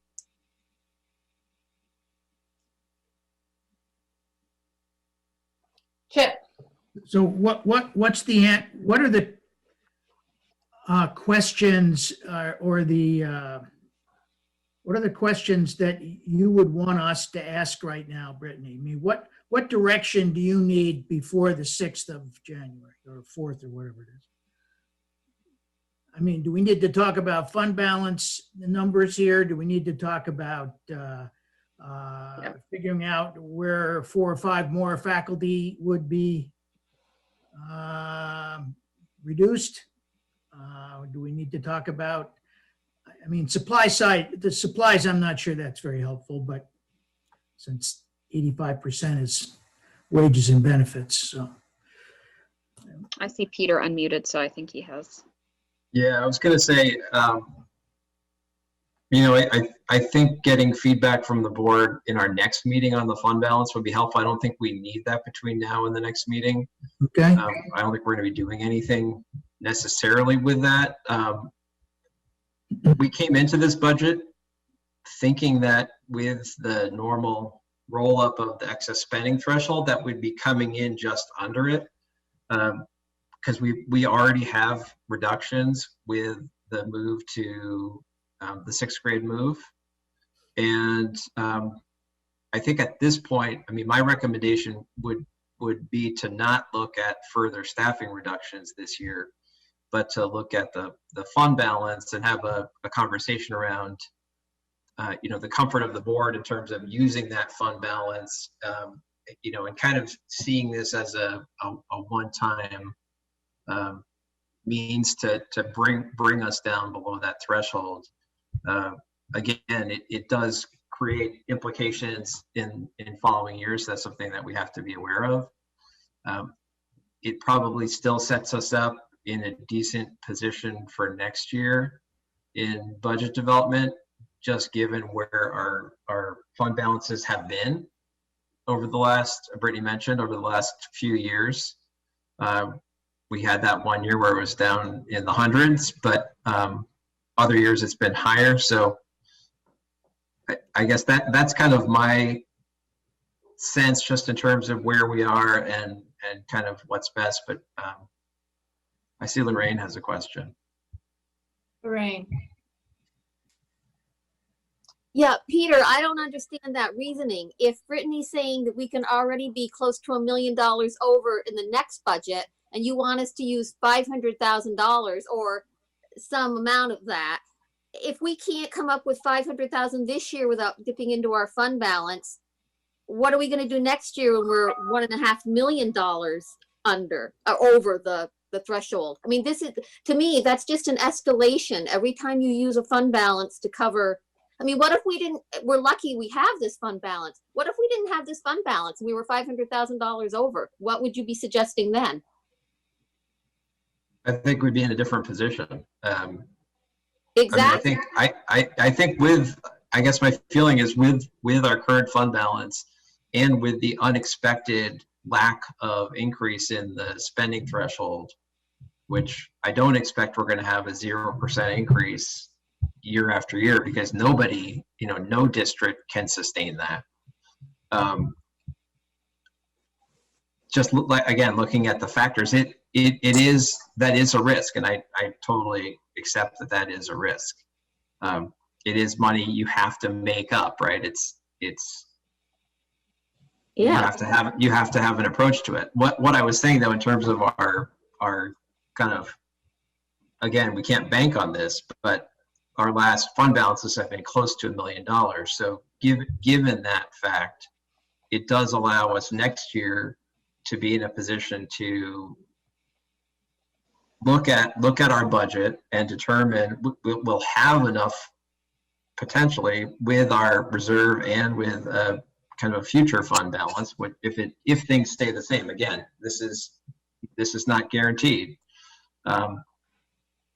I think we'll still be in a good position to address whatever challenges we face in FY23, specifically in a process looking from September instead of starting on December 21st, in looking at any kind of staffing changes that we might have to make or things like that.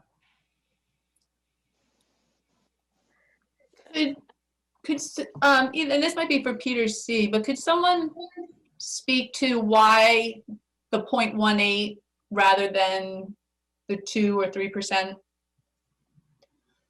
I can't. I mean, it's based on a formula.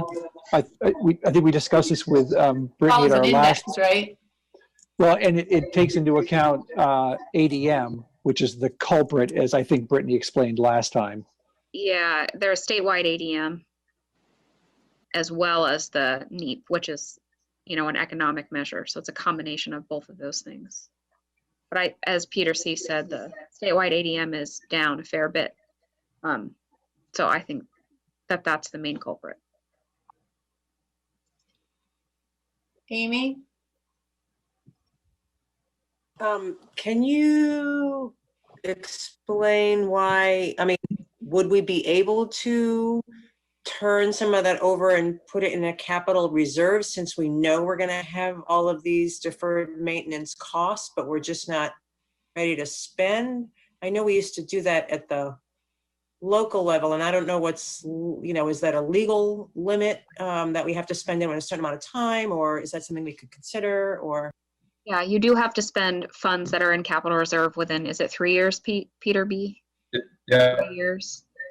There's also nothing that precludes you, the board, from spending the funds in ed reserve on capital projects, as far as I'm aware. So, but I mean, you could transfer those reserve funds. Once the funds are in reserve, the board votes on the usage of those funds. It's the taxpayers, the community, that votes on using our fund balance and where that goes. It would be interesting, Brittany, when you're modeling out, to show everything else being equal. If we were to use, pick a number, $500,000, $300,000, and then that rate went back up to 3% or 2%, whatever we would normally anticipate, what have we done to mediate some of that cliff? Yeah, I can run that out for the next meeting. Because that's really the only upside we could be hoping for, right? Yeah. Is that rate. That's the only way you're going to make up for that number. Yeah. I can definitely get that together for you. Okay. Peter C. I'm thinking back to the slide that Brittany had put up, basically showing the numbers for, at this point, what the budget would be, and in terms of what our education spending is, what our overall expenditures are. And, they were pretty reasonable numbers. I'm not sure there's a lot of room to do much more with that. I think given the circumstance we're in, I think I'd like to see another look at other places. Again, a look at what our breadth of non-academic offerings are, especially at the high school level, and see are all of them, given our declining enrollment, should we be having as many as we do? I just think we do need to take that sort of broader look about things that are necessary and things that are not necessary. I know it's not going to add up to much. And I think the numbers that were put up there on the screen originally are actually pretty responsible, but probably worth the effort.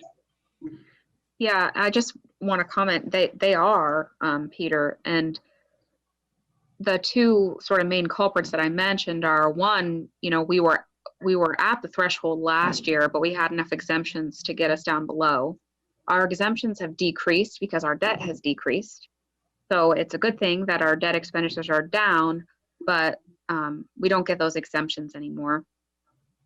And, the threshold not going up really at all led to double taxation, as well as that we were there to begin with, and then the yield. So really none of those things are in the district's control.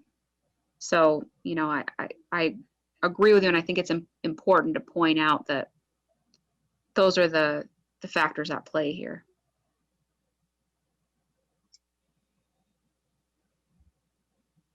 Amy. I don't know if this is even doable, but if we were going to think about the impact of, a fund balance expenditure and what that impact might be the following fiscal year, and knowing that, and I know we're getting ahead of the conversation here, but that a possible implementation for consolidation is in that next fiscal year. Is there any sense of what those numbers might be in terms of, is it really just, do we anticipate it really reducing expenses significantly in certain areas, or only helping us kind of maintain when we imagine what the impact of that's going to be on our budget? And you know what I'm saying? Like, that would help us make a more informed decision about next year and what the impact of that be, or are we just not prepared to do that at this time? Do you know what I'm saying? Maybe. I think so. I mean, we did some cost modeling for the 3 and 4 school models already. So, you could we're looking at a 4 school model now. You could look at, I don't remember exactly what those numbers were, but certainly in the millions in terms of savings. And of course, that was one model that we looked at in terms of staffing. So I believe, and my calculations have shown, that there are significant savings at a staffing level, and then also at a facilities level in moving to a 4 school option. And that does, if you talk about being $1 million over, for example, I think would be largely, if not entirely, offset by some consolidation.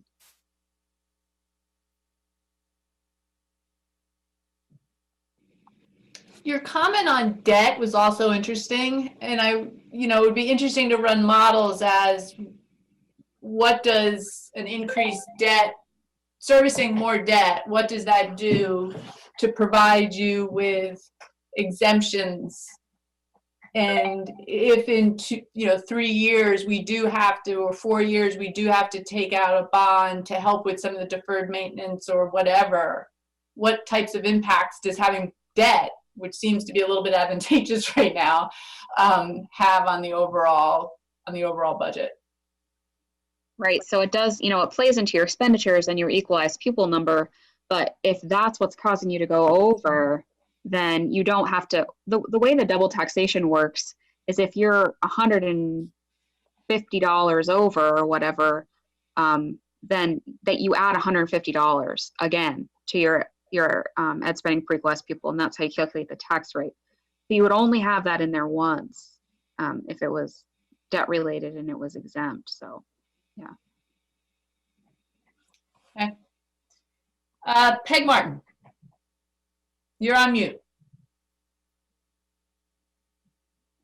Unmute, Peg.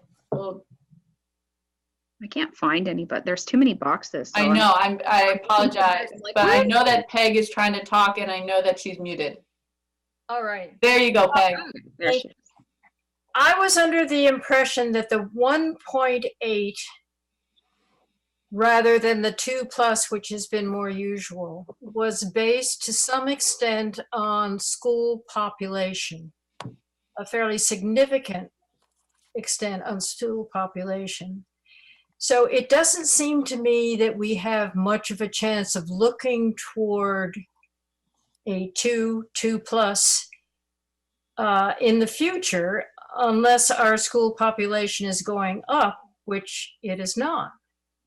I don't, did I miss something big there? So no, you didn't miss something big. It is based in part on statewide ADM. Despite the fact that ADM and the school population statewide as a whole has been decreasing, we have not seen a number like this for the excess spending threshold since its inception. So I think that it's fair to characterize this as an exceptional year. You know, I don't have all the data for the intricacies of the statewide ADM. So I'm not sure if, you know, what's at play here in terms of people pulling their kids out for homeschooling and things like that.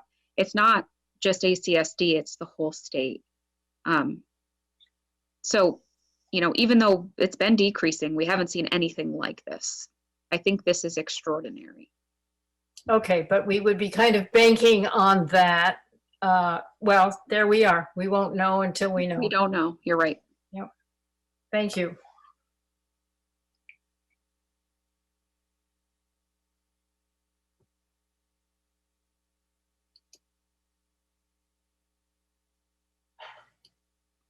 Betty's got her hand up, Mary. Oh, Betty? I'm just wondering what the impact of, say, Ripton or another school withdrawing from the ACSD would have on our budget.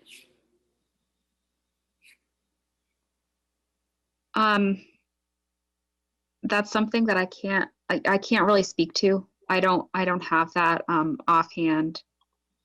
And unfortunately, it's not quite as easy as moving decimal places over, doing my tax rate calculation in my head. So I can't speak to that right now.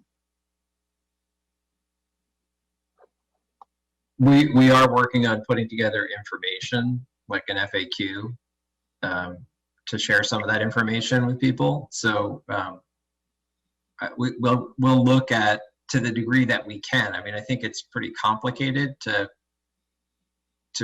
be really accurate with that, because there's so many variables, but we are certainly have talked about it and are, as I said, are working on putting together information so that the community understands kind of the impacts, both on the ACSD side and on a potential secession side too.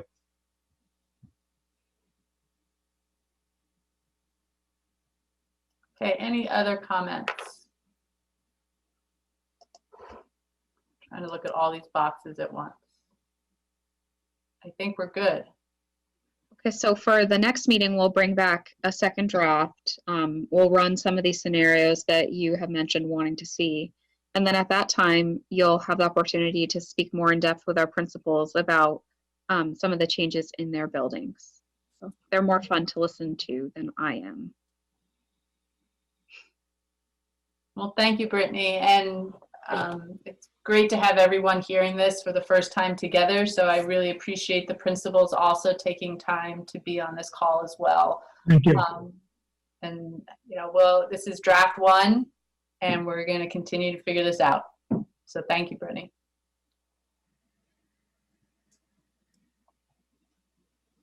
Okay, so I'm going to now move into the school choice and interdistrict transfer.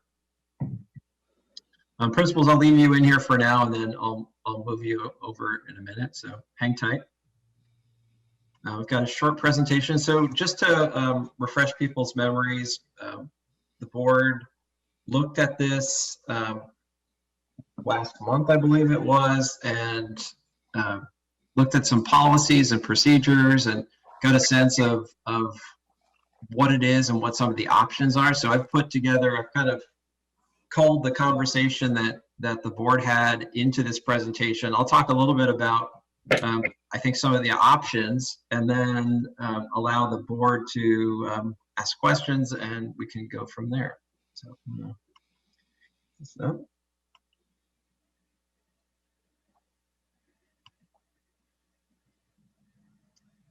okay. So just to start, inter-district transfer and school choice, we're using these terms kind of interchangeably. Nationally, when you say school choice, it means a lot of different things. I think inter-district transfer is also a big mouthful, so we've kind of decided to keep both so that people understand what we're talking about, but also want to make sure that people understand we're not talking about school choice here in the really broad sense that Betsy DeVos, for example, was on a platform of school choice over the last 4 years. We're not talking about that. We're talking about having a system where students and families can choose which elementary school they attend, space permitting. So the purpose is to provide options for students and families. It also has the impact and other purposes to allow for equalization of enrollment. So as we've looked at the 3-school and 4-school models, and we've looked at what the enrollment is in each class at each school, having a system like this does allow for, I think, or can allow for greater equalization of enrollment across schools, and obviously allows people to be able to select if they have a certain preference around either a geographic preference or kind of a size preference as well. It allows for that. So a common approach with inter-district transfer, the first is understanding what the capacity is in a school. Generally, there's an application process, and there's some kind of lottery that is opened. And it can be either a straight lottery, or there can be a selection of a first choice, second choice, third choice kind of thing too. Generally, students are first, inter-district transfer happens because a student is in a residential area and they're looking to move out of where they've been deemed a resident of that school and wanting to go to another school. And then after that lottery happens and people apply, then there's a process to look at capacity across schools, determine in and out migration patterns, and placing students, again, with a number of slots that are available in each school, and hoping to balance, as I said, enrollment across schools. So challenges. So it can be challenging. It can help balance enrollment. It can also make it more challenging. I think if you look at school choice inter-district transfer across Vermont, most districts, when they unified, opened up inter-district transfer. So this is not a new thing in Vermont. It's happening in a lot of places.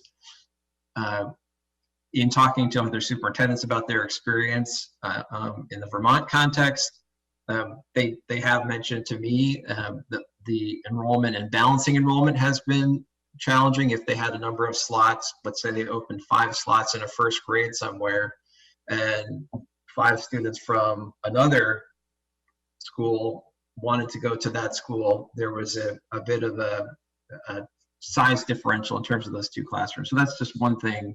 It's just one potential impact.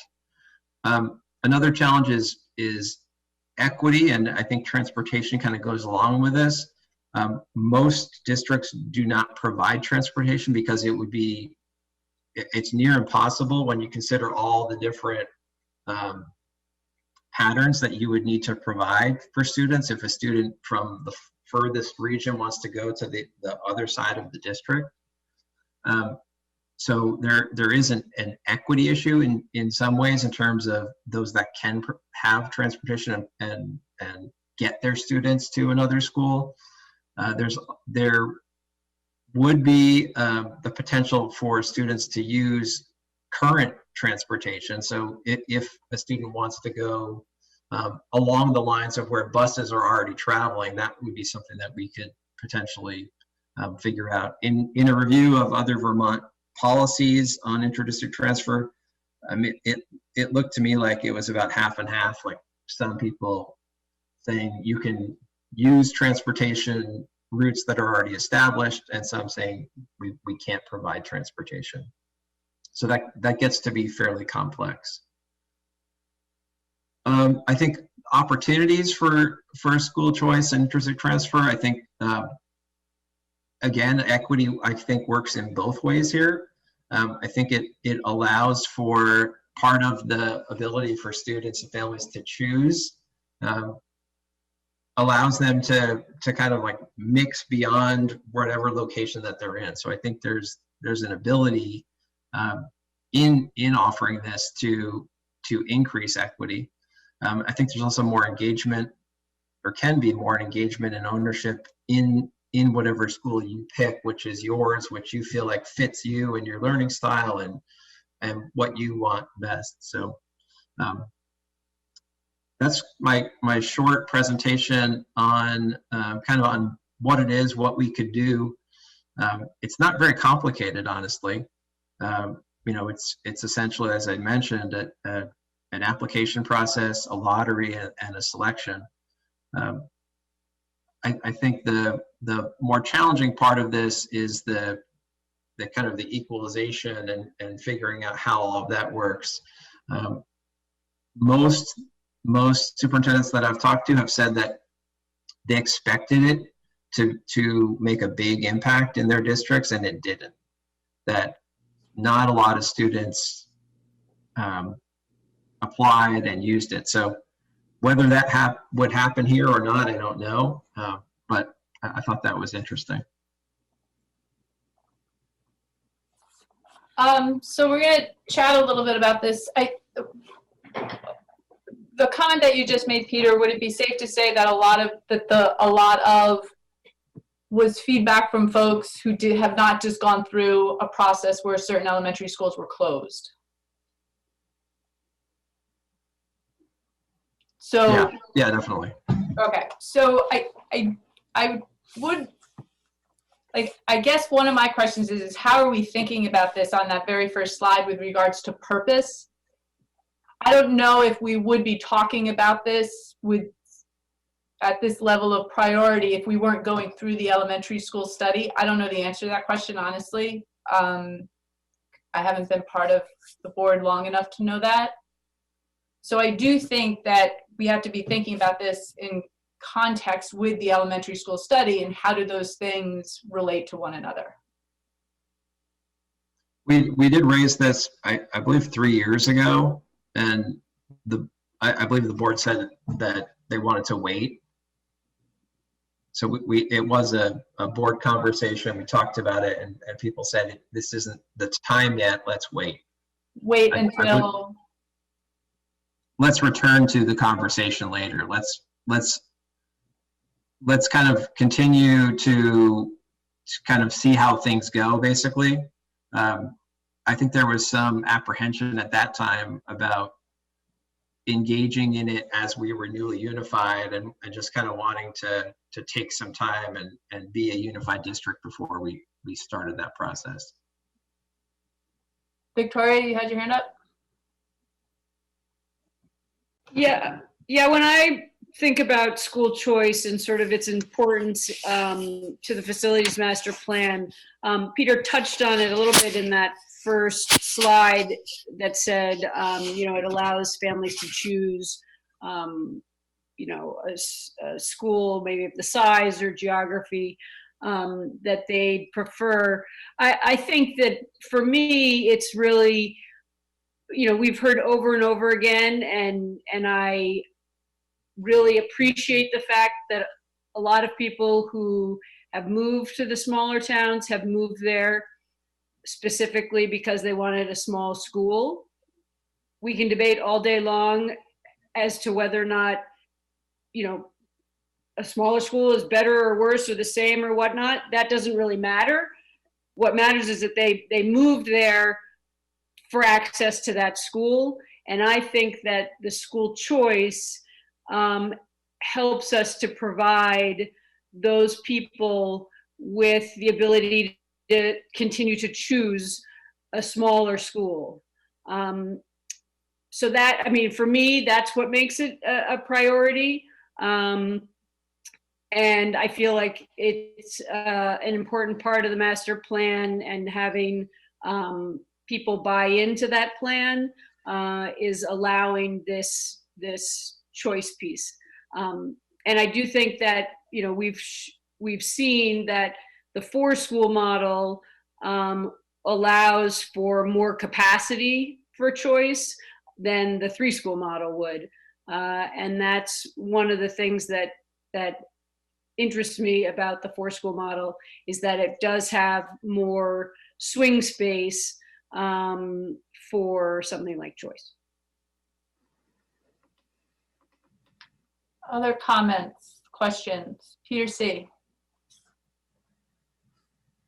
I would just add a second to what Victoria said, and even take it a little further and say, that school choice, if you're going to come up with a preference list, the first preference goes to those most affected by the elementary school study or the facilities master plan.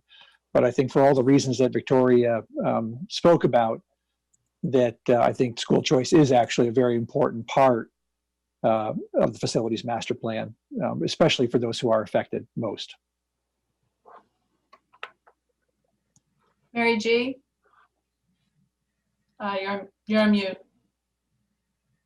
I have a question about, would we prioritize the reason why people would be requesting a transfer? For instance, some parents may want, because they work in a different location, they may want to take their children to work with them or take them to the town that they work in.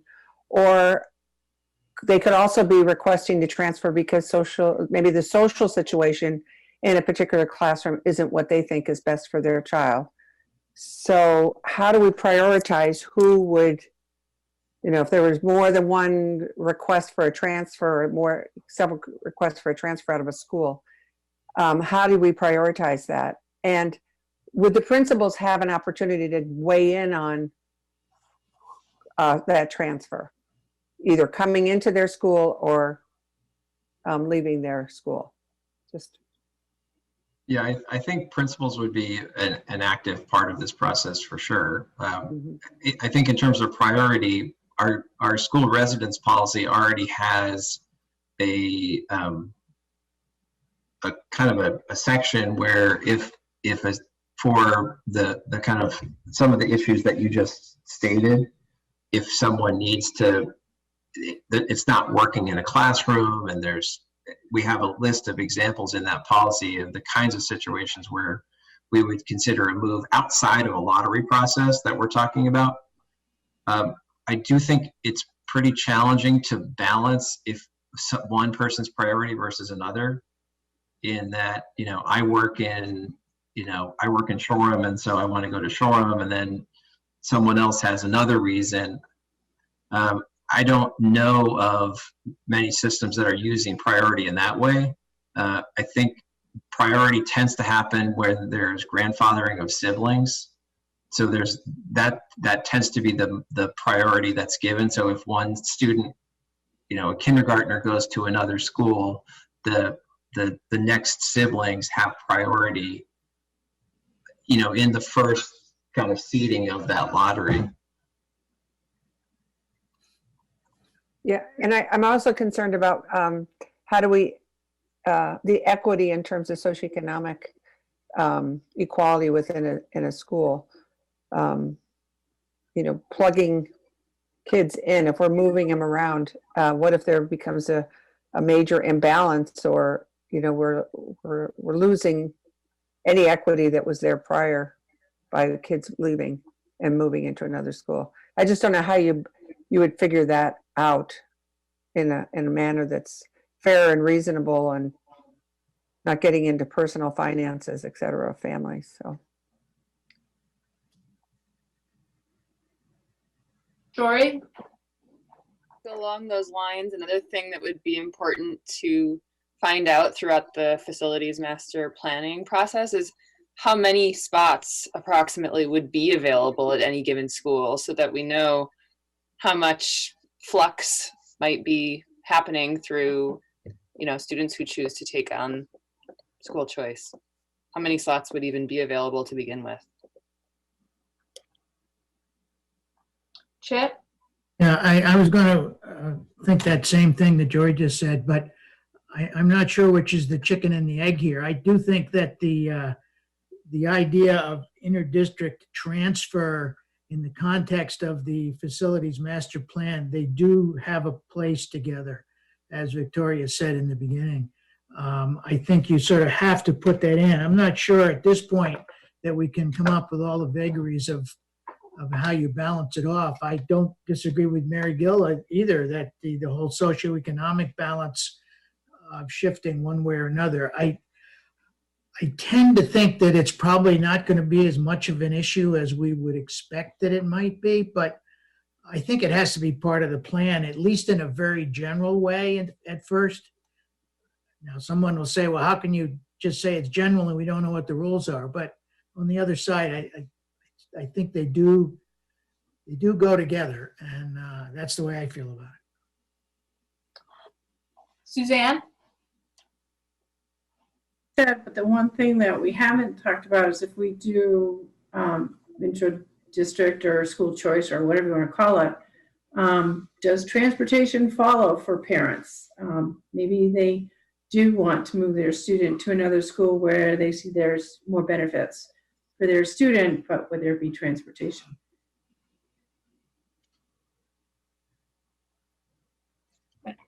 And Peter, I think you touched on that a little bit with just Yeah. some generality, but. Yeah, I mean, I think we would have to look at that and see if what the extent of our ability to transport would be.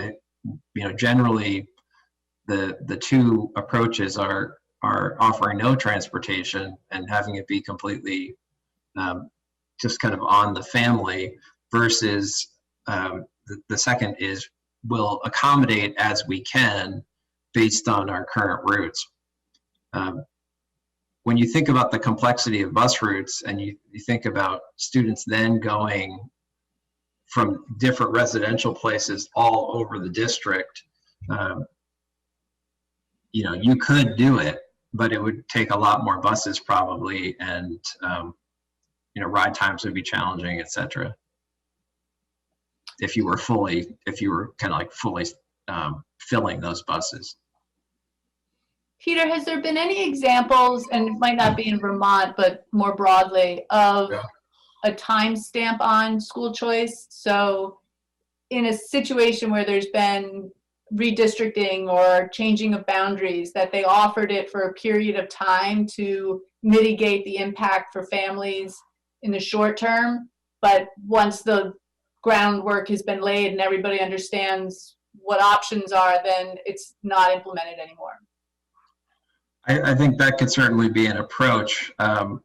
My sense from other districts across the country is that once you start a process like this, you don't tend to get rid of it, because it gets kind of baked into the DNA of the district. But you know, some of it pertains to the you know, how many slots. Like if you're opening a lottery and there's not a lot of ability for people to move, it becomes kind of a moot point too. Yeah, I mean, I would love to get some additional thinking on that. Yeah. Given the tremendous, you know, what we're about to go through is significant, obviously, and continues to weigh heavily on our communities. And so I'd be interested in thinking, is this a tool that we can mitigate some of that impact without having it to be something that we utilize long-term. Are you thinking like a 1 year type of approach? I don't know, I haven't thought about it enough. Yeah. But it seems as if I agree with Victoria in that, and Chip and what some other folks have said, is that it needs to be a part of the facilities master plan, given choices that people have made with regards to where they live and their expectations and their uncertainty. And so does this help us as a community move forward together with more strength and more willingness? And I think it's worth considering it for that reason. And then, you know, knowing where people are going to live 5 years from now is how many kids are going to be on a certain street or in a certain town is really hard to predict, as well as people getting more comfortable with their new experience and whatever that experience may be. And we need time for those things to happen. And so that's why I toss it out there. Lorraine?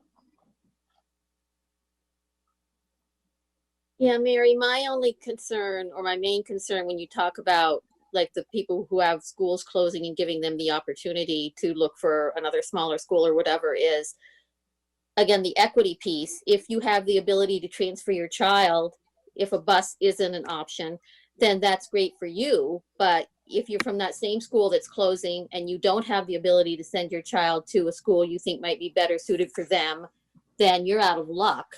And to me, that kind of falls back into the possible socioeconomic, not necessarily, but possibly the socioeconomic thing Mary was discussing, Mary Gill.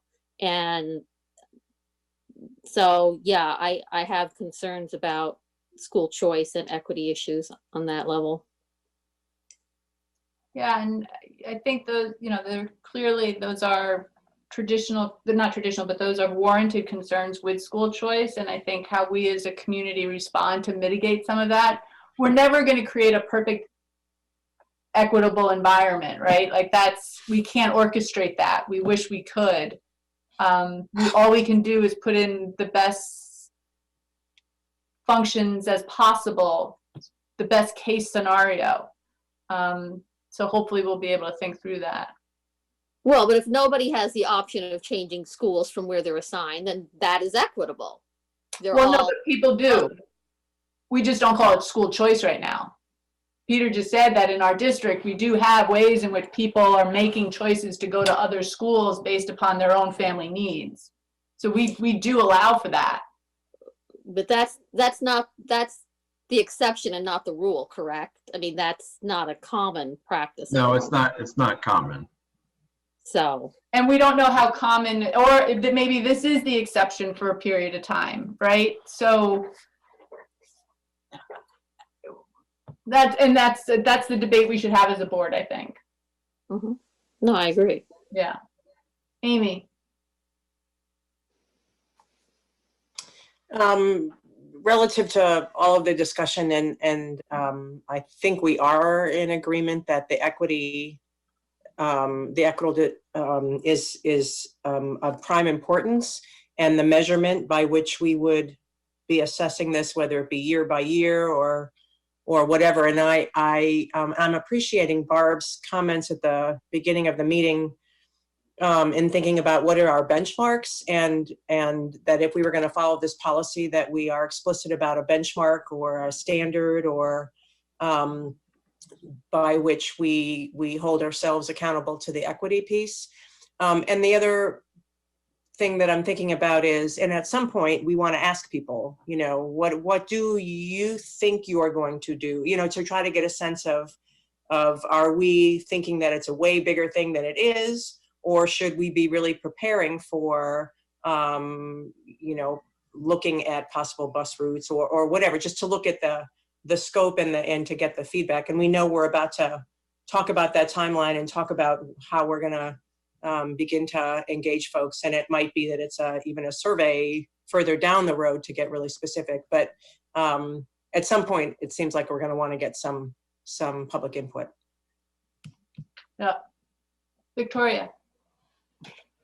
Yeah, I was wondering if any of the administrators here have been in schools with school choice, and if they could speak to both the good and the bad, or the challenges and the benefits of what they've seen with school choice.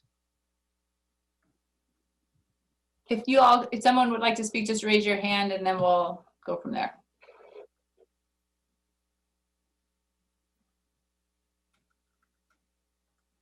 Your hand, it goes like this. Just put it like. I think Mike's hand. Maybe nobody's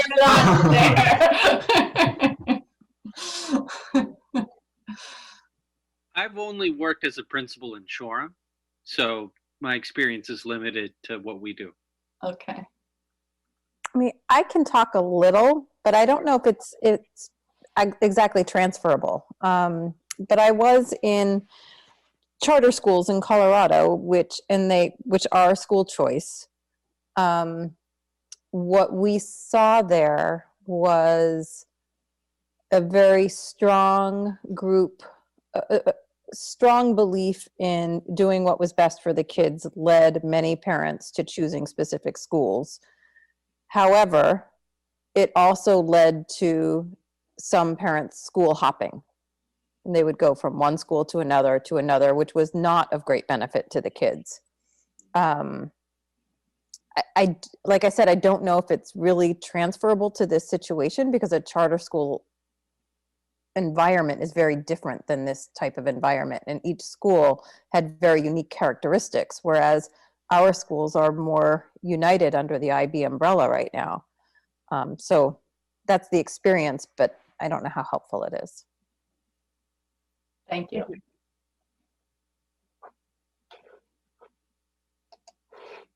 Any other comments on this topic?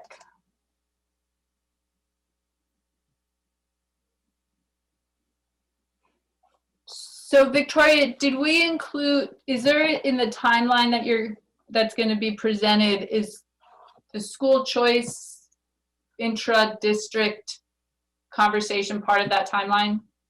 Yes, I believe on the 11th of January. So we'll get to all that. Okay, super.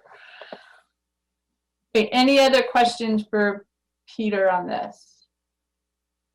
So Peter, is it feasible then for you and your team to put together some more, I guess, thoughts on how this could work at a more specific level? So what would it mean? How would this look if we did a timestamp on it? Or how would it look if we said, you know, once you make your choice, there is no school hopping? Or how would this look if it was a priority given for those communities where their school was consolidated? Like, how do we think about that?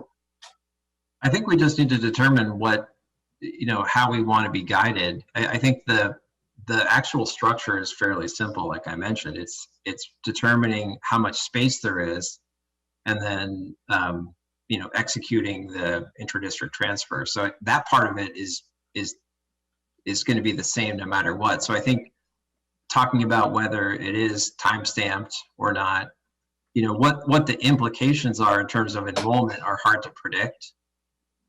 If we started it for a year and then stopped it, or it lasted for 2 years, and then, I think that would be hard to determine kind of what's next. So I think it's more deciding, kind of based on the kind of weighing the pros and cons of it, how it fits in with the master planning work and beyond. And, it is something that the board could decide to do and then return to and evaluate and determine what the impact is in some of the concerns that were raised here.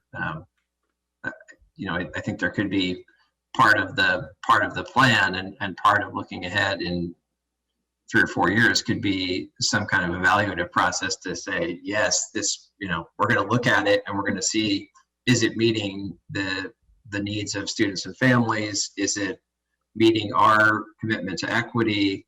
Those kinds of things. I think you honestly have to engage it to know if it's, how it's working. You can't predict that ahead of time because you can't know Yeah. how many people are going to be interested, where they're going to go, what the impact is in terms of enrollment in one school versus another. Mary Gill?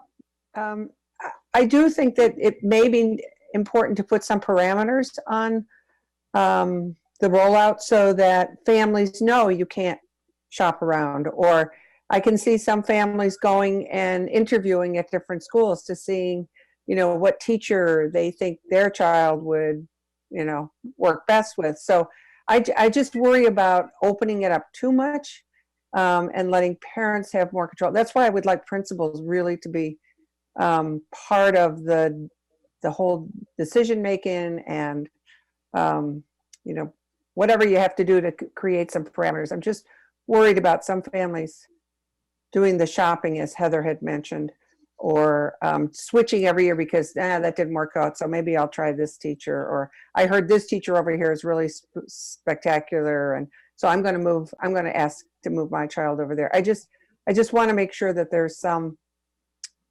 little bit of control so that it doesn't become just a shopping trip for some families. That's all. Yep.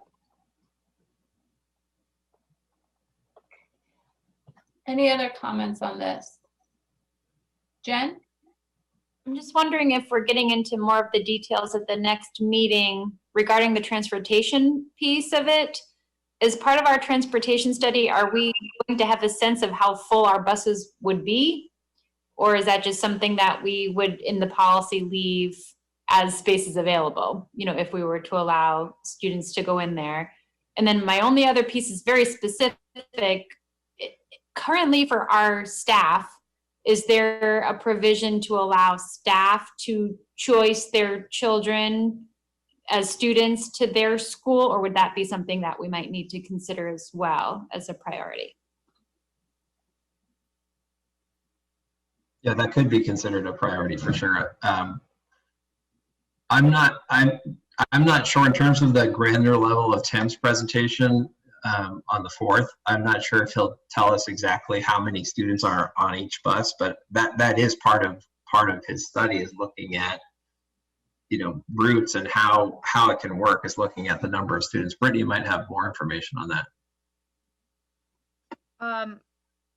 I can ask him to include that.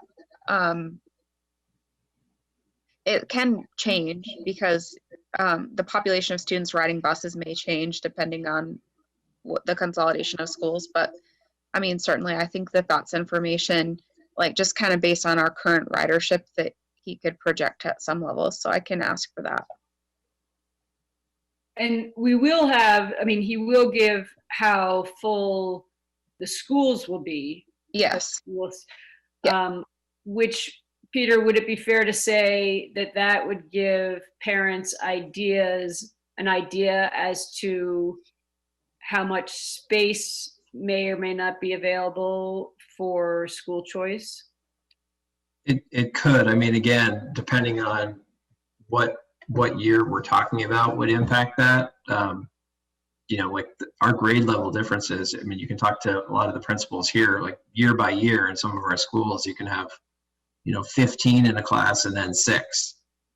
And so, you know, that kind of thing will impact it a little bit. Well, Victoria, I also think it speaks to like that first slide that Peter put up, the purpose of this. And if we elevate the purpose of this, and I'm not saying we should, but just in a debate, if you elevate the purpose of this to support and mitigate some of the negative impact of what we're about to do, then you prioritize differently in a school choice approach. If you're just saying as a district at whole, we're going to implement school choice or inter-district choice, then that process might look a little bit different, unless I'm missing something. Right, you're saying if you were to prioritize, say, families coming to rural school, right, are guaranteed a spot in another rural school, then that's a different question. Then you need to be building a model that allows for enough space for all that movement. Now, granted, not all rural families would choose that. Or choose that anyway, right? So you don't know, but that's, at the end of the day, then we're using school choice for a very specific reason there, right? Or are we using school choice more broadly in this district? I think that's a question, but others might disagree. No, I think that's a fair question.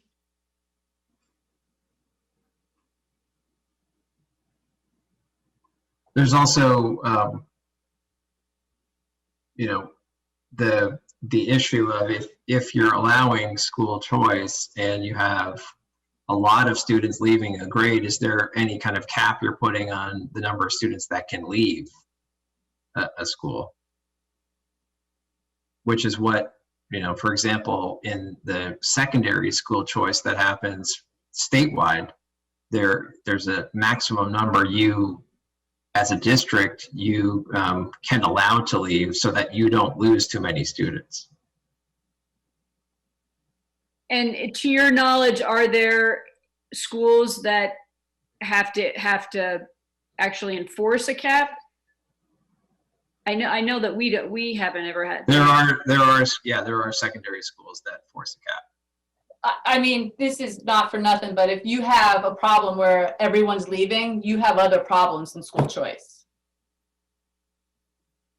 Right? I mean, yeah, no, I'm just mentioning like one of the guardrails that people add sometimes. Yeah, that's the canary. Yeah, I mean, that's right.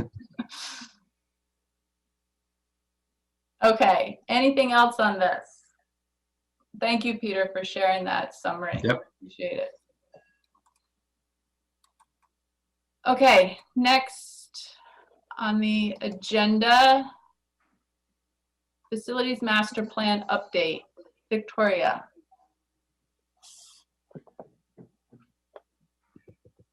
All right. I am going to, oh, where did my, oh.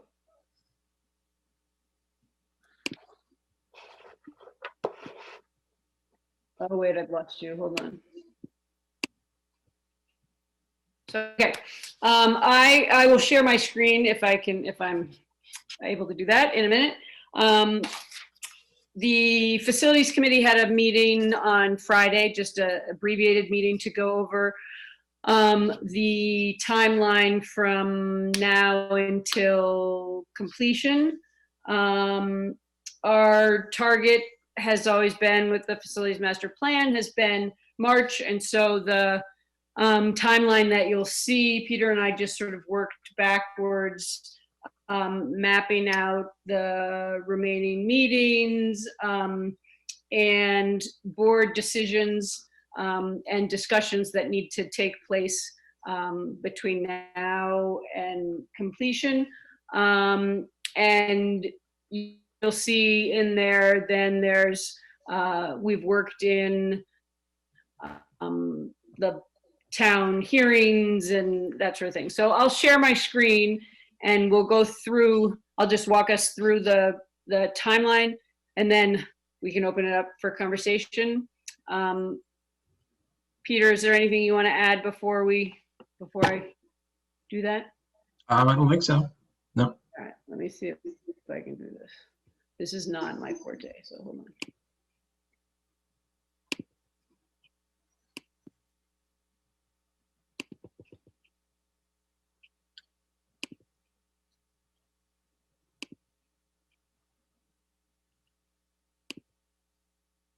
How'd I do? Can everybody, can you see it? Yeah. Excellent. Oh, wow. Amazing. Okay, so today is the 21st. As you can see, we've had our discussion on the inter-district transfer and school choice, and now we're engaging in the Facilities Master Plan timeline. On the 4th, we have a full board meeting where Tim will be present and we will hear further information about the transportation study. On the 5th, there's a facilities meeting. But Victoria, can you just speak to what we anticipate Tim talking about for that transportation study? So folks have a sense, especially the community, of what will be presented. He's gonna be presenting the 4-school model, sort of diving deeper into the 4-school model that we asked him to look at, and specific boundaries and routes. Brittany, did I get all that, or is there more? He also was going to map the socioeconomic information that we gave him. Right. Great. Thank you. Okay. On the 5th is a facilities meeting where we'll be reflecting on the transportation study and planning then for community forum. Oh, I see. We're determining it by tonight. I'll have Amy speak to that in a little bit, but the idea here would be to have a community forum, sort of a town hall meeting type thing where we can present and discuss transportation study and questions from community regarding secession and any other general. I know that you and Amy and Mary and Peter, I know you talked about details around this forum that maybe you could share. We talked about it. I mean, given the, this is an idea that we had talked about for a while as what would follow the porch conversations. And then as time went on, it seemed like we were a certain point in the process that it was really time to start sharing, as you said, the information on the transportation study, a more broad update on the facilities master planning and the process and where we are with some of the decisions. And because there's lots of information out there, and I'm sure, and we know lots of people have questions. And then given the timing of it, if we're looking at that first week in January, that, and with the 2 ballot measures scheduled for January 12th, there are lots of questions about that and the impact on the district and other towns and such. And so we thought that would obviously be the third topic that would be open for discussion. And yeah, and if we could set the date tonight, then we can put it in a board newsletter going out next week and start planning for it. Does that help? Great. Yes, thank you very much. We'll come back to the setting the date once we go through. Then January 11th, we have a additional full board meeting, and you'll see here we've put down action steps. So on that, during that meeting, the board will vote on the bond strategy that they'd like to see in the facilities master plan, as well as the sustainability strategy that they'd like to see reflected there. On the 19th, another facilities committee meeting. And on the 25th, another full board meeting with further discussion on the elementary study. Oh, I guess, I'm sorry, on the 19th is when the facilities committee will be discussing and finalizing the recommendation that will, about the elementary study that will bring forward to the board. On February 8th, another full board meeting, and in that meeting, we intend to vote on the elementary study and the interdistrict transfer school choice. That, again, we'd like to be in the facilities master plan, or that we approve to be in the facilities master plan. Following that, on the somewhere in the 9th, 10th, 11th, 12th, there'll be public hearings at each of the towns where we're proposing to close a school. That is by statute or within the process for closing a school. On February 22nd, another full board meeting. And then on the 23rd is our annual meeting. And at that meeting, we intend to vote on school closure and approval of the facilities master plan. So that's the timeline. I'll leave it up here just so people can digest, but that means that I can't really see everybody. So maybe we'll just, if you have a question or comment, or just speak. Unless Peter, before people open up to questions, you have anything you want to add on this? I don't think so. I mean, I think we kind of looked at the initial timeline that the board has been discussing, which has been March, and just kind of went backwards and looked at kind of the work left to be done. You know, most of our work with David Epstein from Truex Collins is completed. We have our final, what we think will be the final transportation study on the 4th. And then it's kind of discussion and development, you know, leading up to the annual meeting. Two things, Victoria. One is, I think, and maybe this is a process question, but either are we going to make a recommendation that we're then discussing with regards to school choice, or do we need another slot on here for that discussion? Because I don't see one other than the voting. Yeah, I guess I was assuming that we would have discussion prior to voting, but if you think that those need to be in on two separate dates, we can do that. And is that discussed? So then I guess just as and again, this might be a procedural issue, which is not my best hat, but as we're bringing out of the facilities committee a recommendation, there's no recommendation that's being formulated for school choice out of the facilities committee. That's a question. Is there not?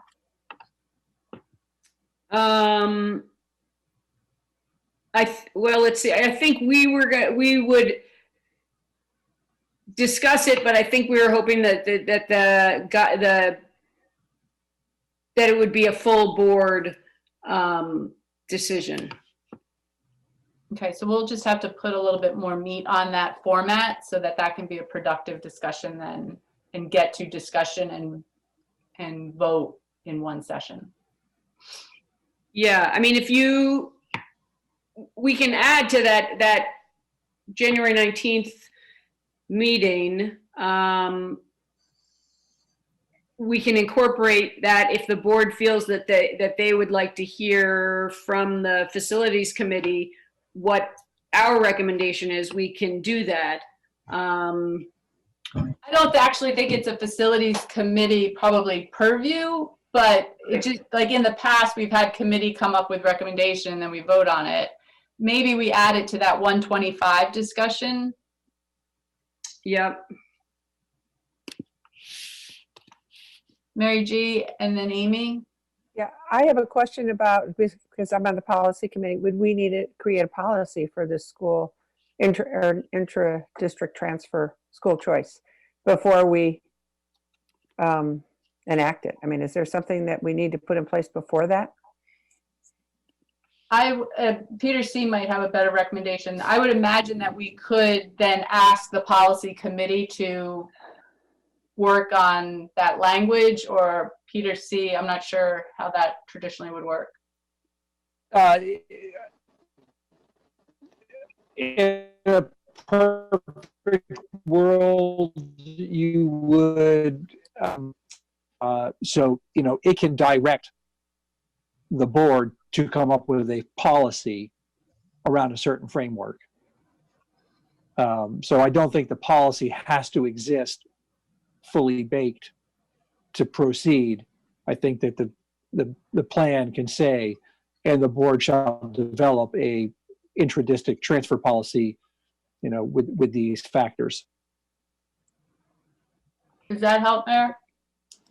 Yeah, as long as I'm clear on the timeline of when we would have to work on that. And yeah, okay, that's a good point. Thank you. And then I saw somebody else's hand. Peg?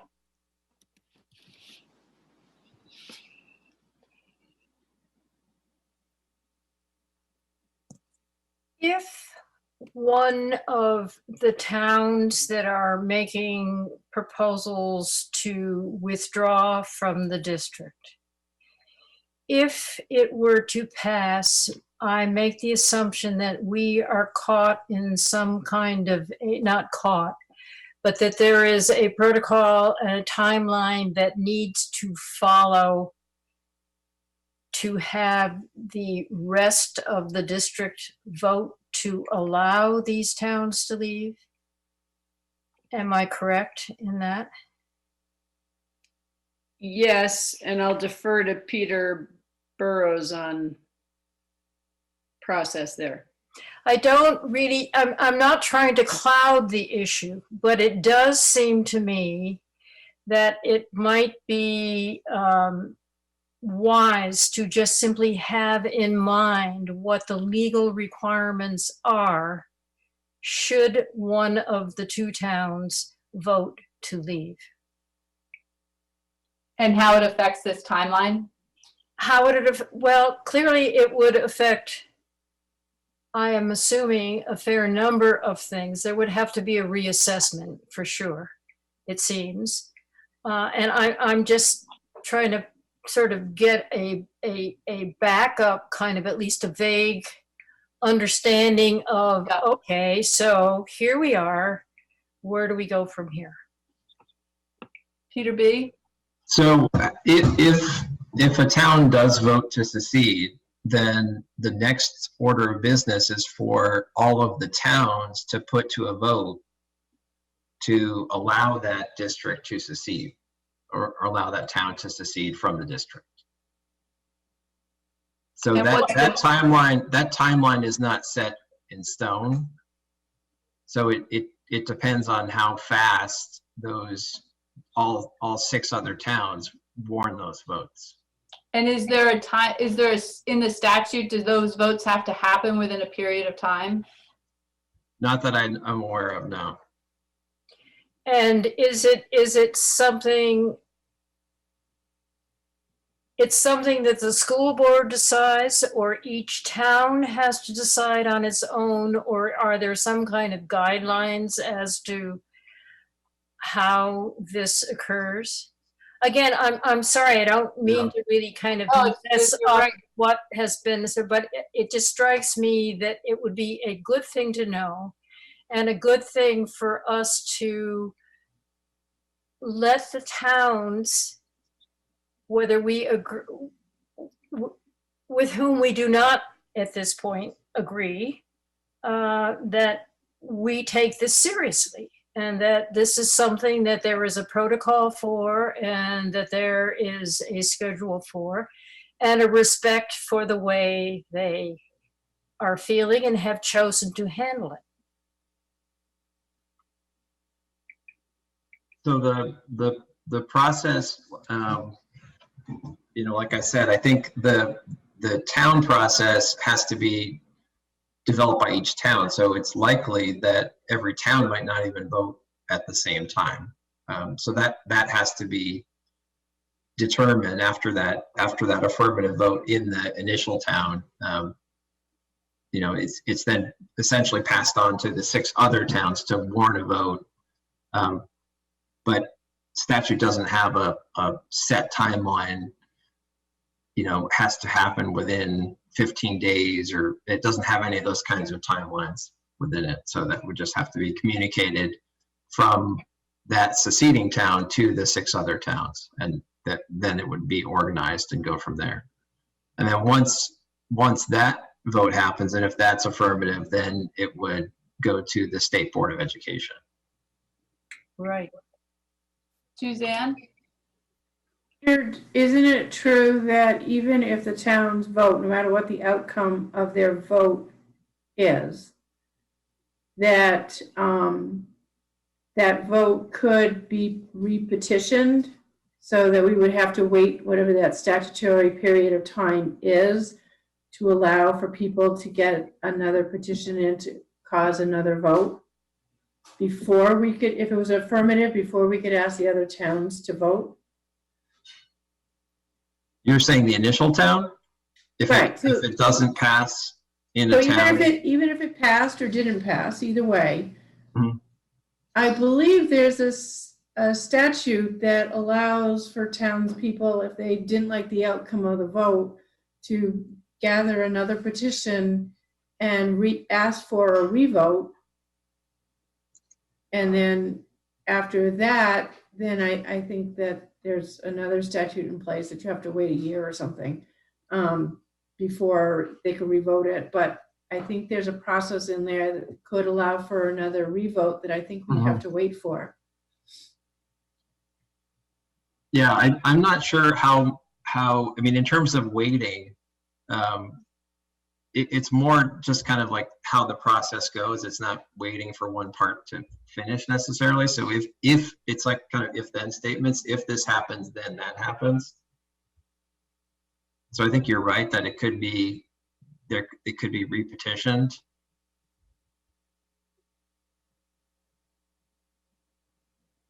Peg? I'm wondering if, Peter, you're putting together questions that might be asked. Maybe this is a piece that should be at least touched on. Yeah, I'm working on a document to like an FAQ to put on our website to help people understand. Yep. And this, I mean, that's a whole repercussion kind of a thing that maybe should be looked at.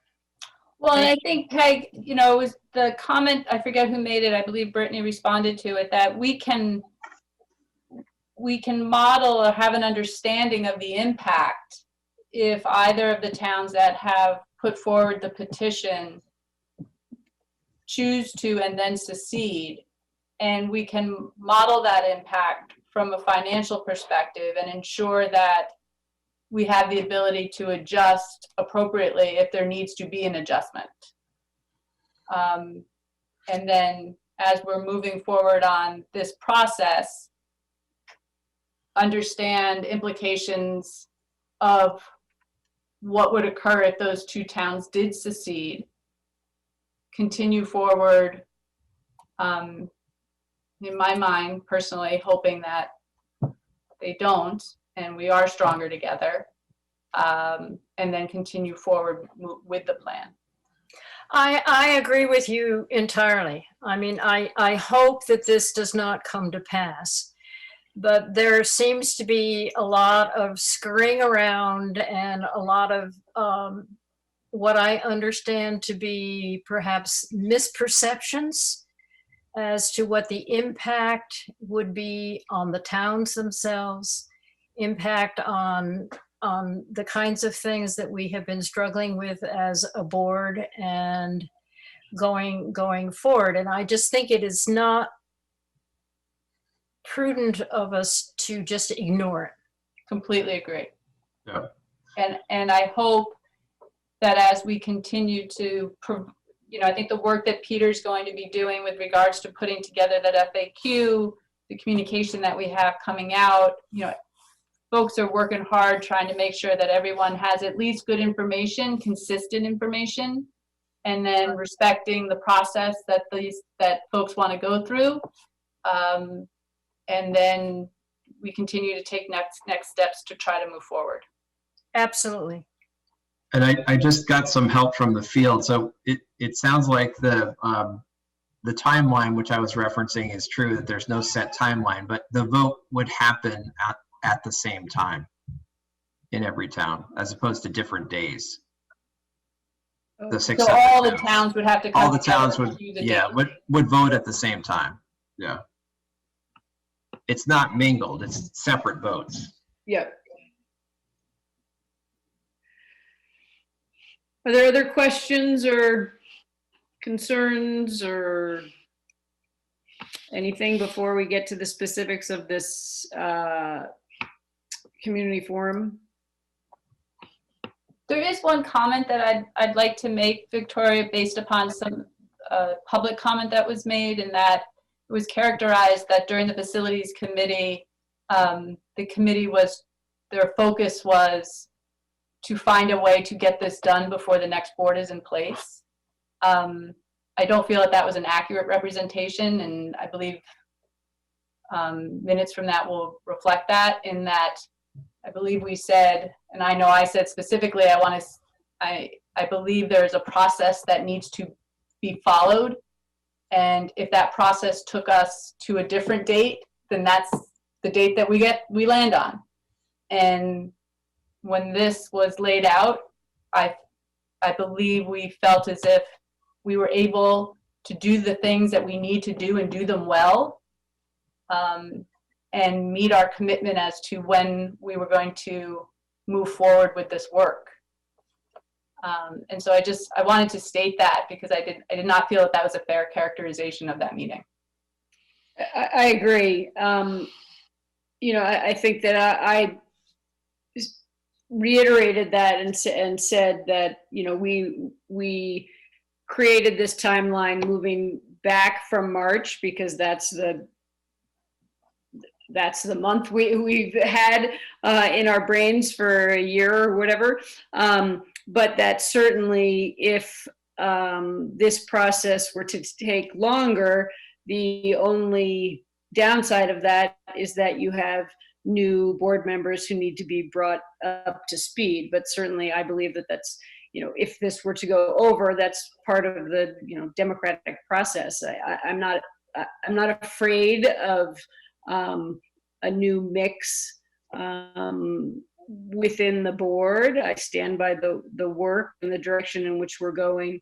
Anyway, I agree. I thought that was a mischaracterization. Lorraine? Lorraine, sometimes your hand looks like it's away from the North Pole, and so that's why I apologize. I didn't see anybody because Victoria still got the. Okay, do you want me? Should I close this? Should I stop sharing? Are people? I think it's been up probably long enough. Okay, I'll stop sharing. There we go.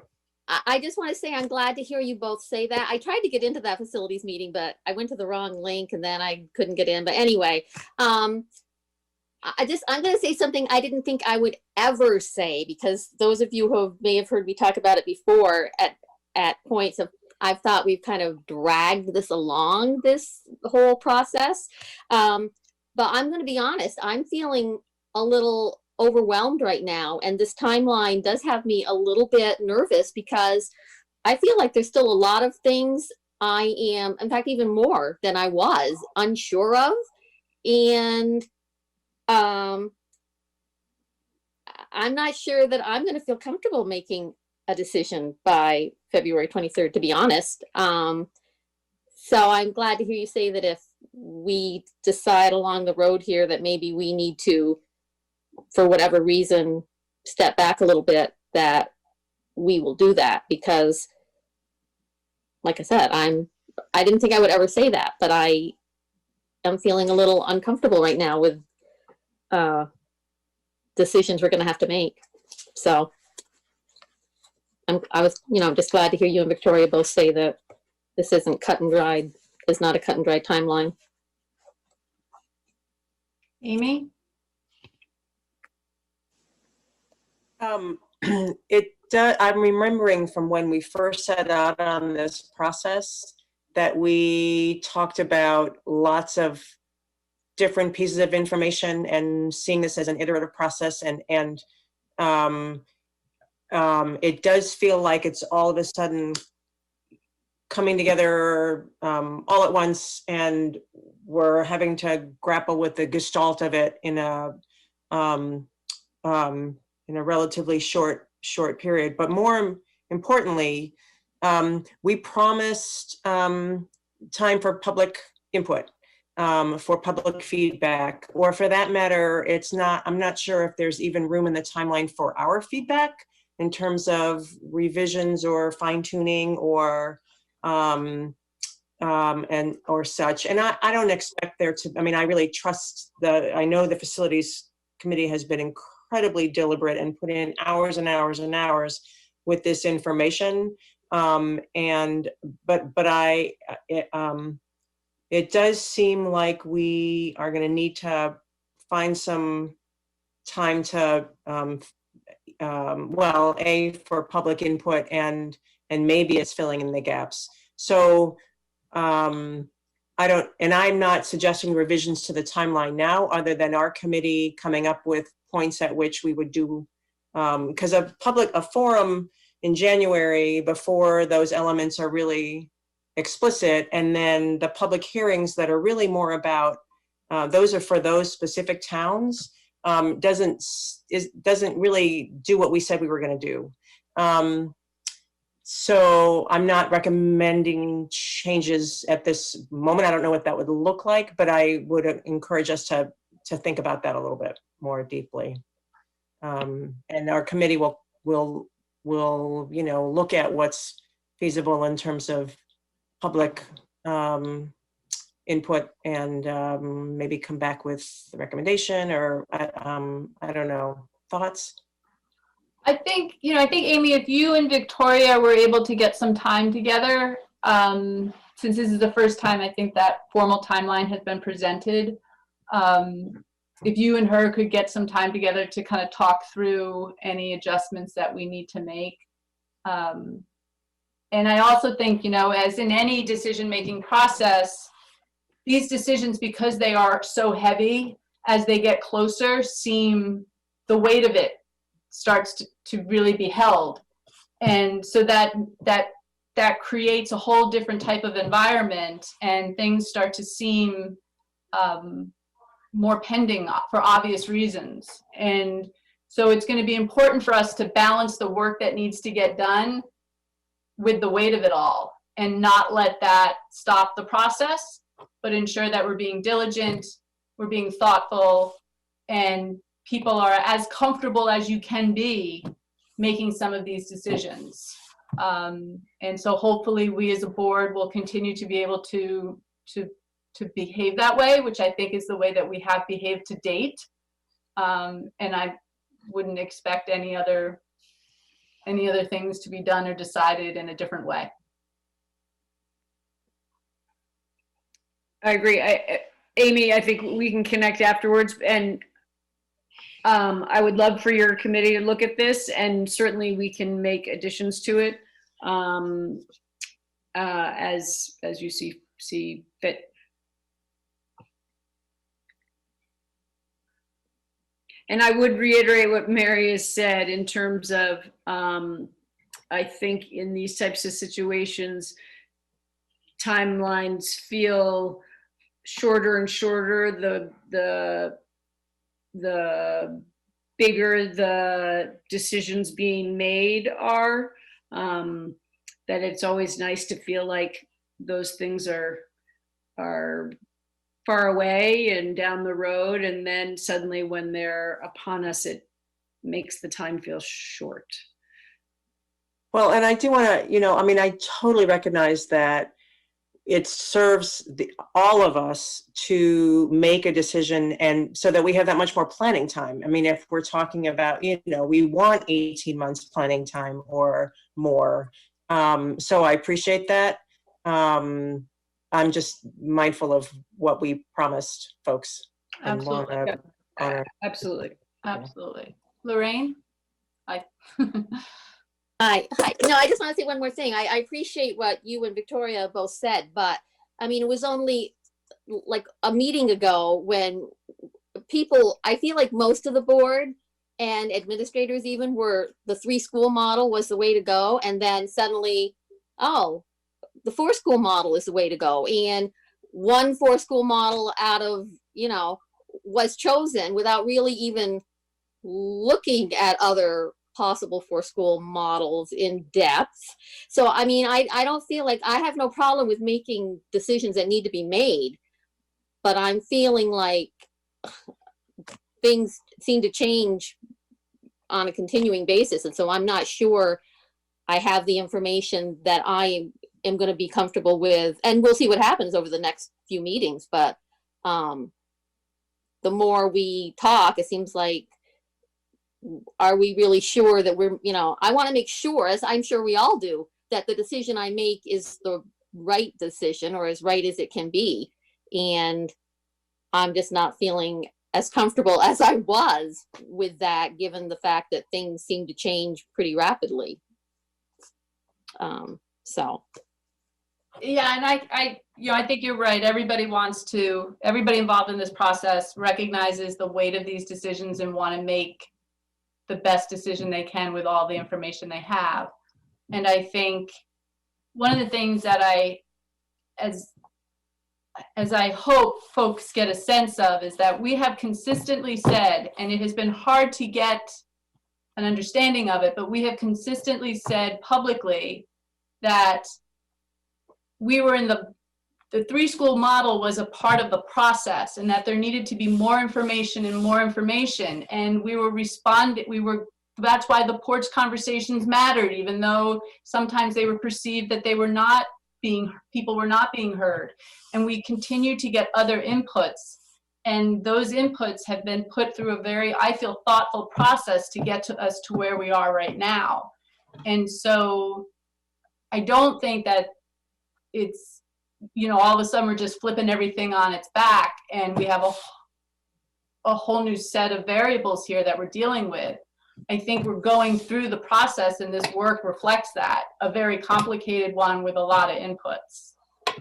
And hopefully over the next, another couple of months, we're going to continue to get more information, and then we're going to have a final recommendation. And that's how I thought about it. Peter B., I don't know if you have anything you want to add.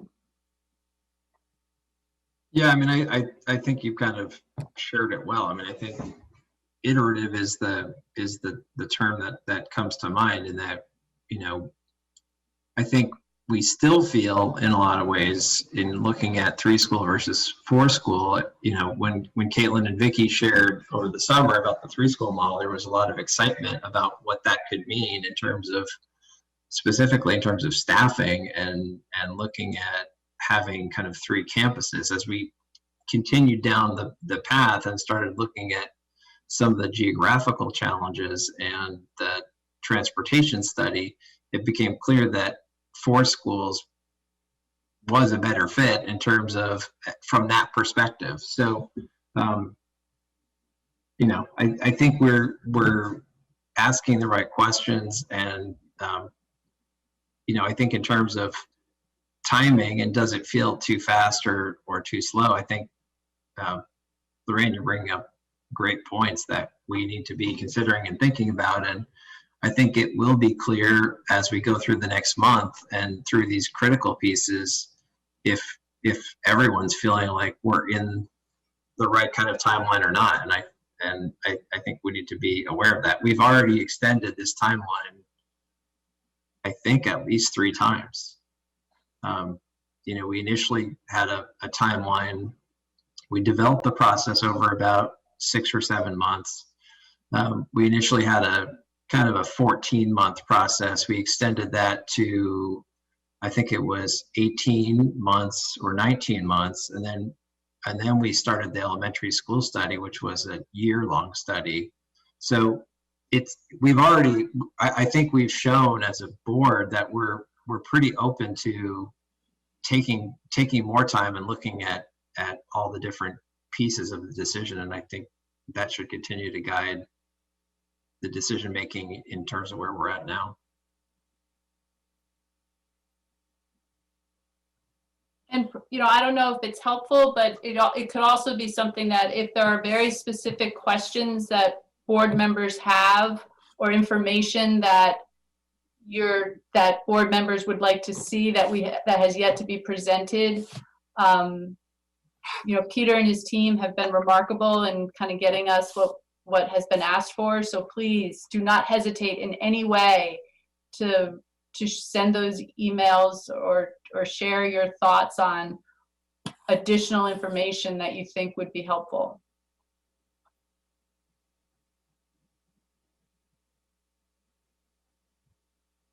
Betty's got a question. Betty, she's not on my screen. Oh, there you are, Betty.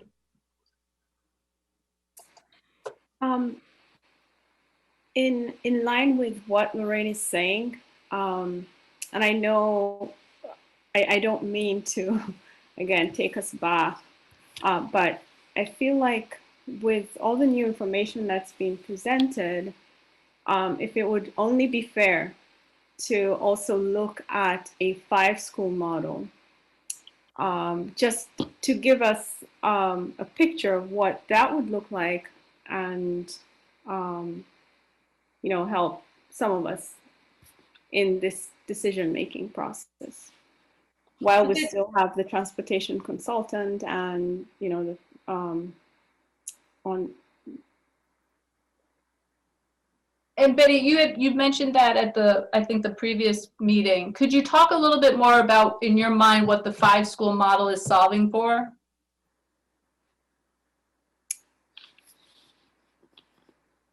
A number of things, you know, just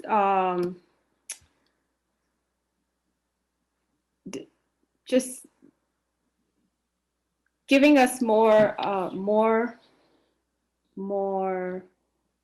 options when it comes to transportation,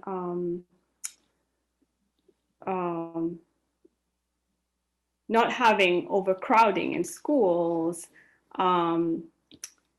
yeah, just so many things. Some of them, I cannot think of some of them, but I'm curious to see a 5-school model and what the experts would be able to find if it were an option.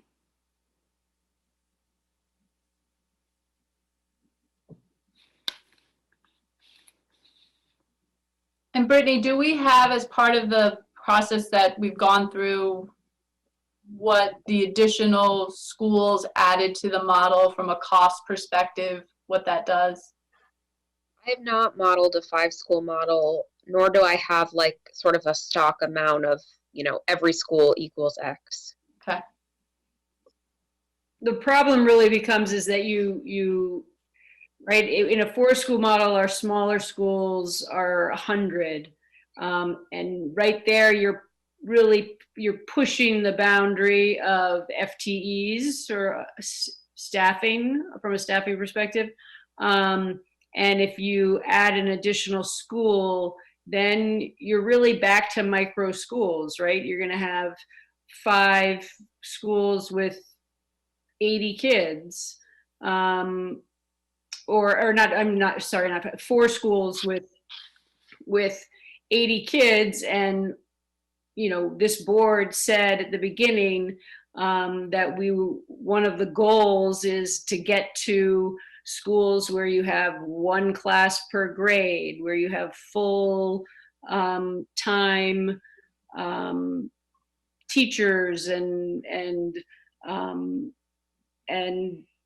professionals, you know, speech and nurse and all of that. And as soon as you add an additional school, you're taking those options away and losing the flexibility that comes with a little bit of a larger school. I mean, if I'm hearing from the whole board that we need to go look at a 5-school model, then we can do that. Does anyone else think we need to be looking at a 5-school model? Peter C. Yeah, I think the challenge is just that it's contrary to what we decided were our goals when we first started out doing this. And that was to have schools of a certain size where you had a population having those full-time or near full-time services. And I think when you move to 5 schools, we lose that ability and we don't gain any financial advantage. Other comments? I think we've gone past that. It's perfectly okay for board members to request a relook, I guess, but I'm way past the 5-school model, okay? And I just don't think that it's worth our time or administration's time to pursue that further.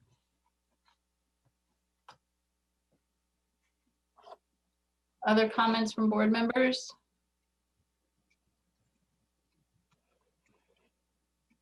Jory.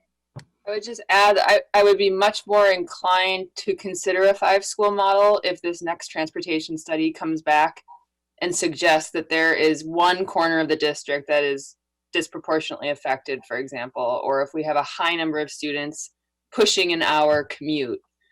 But I think it's important to remember too that based on the facilities study, our current student body could fit into 3 schools. So we have to remember that a 4-school model does not equal overcrowding. Technically, we could fit into 3. So that's important to keep in mind.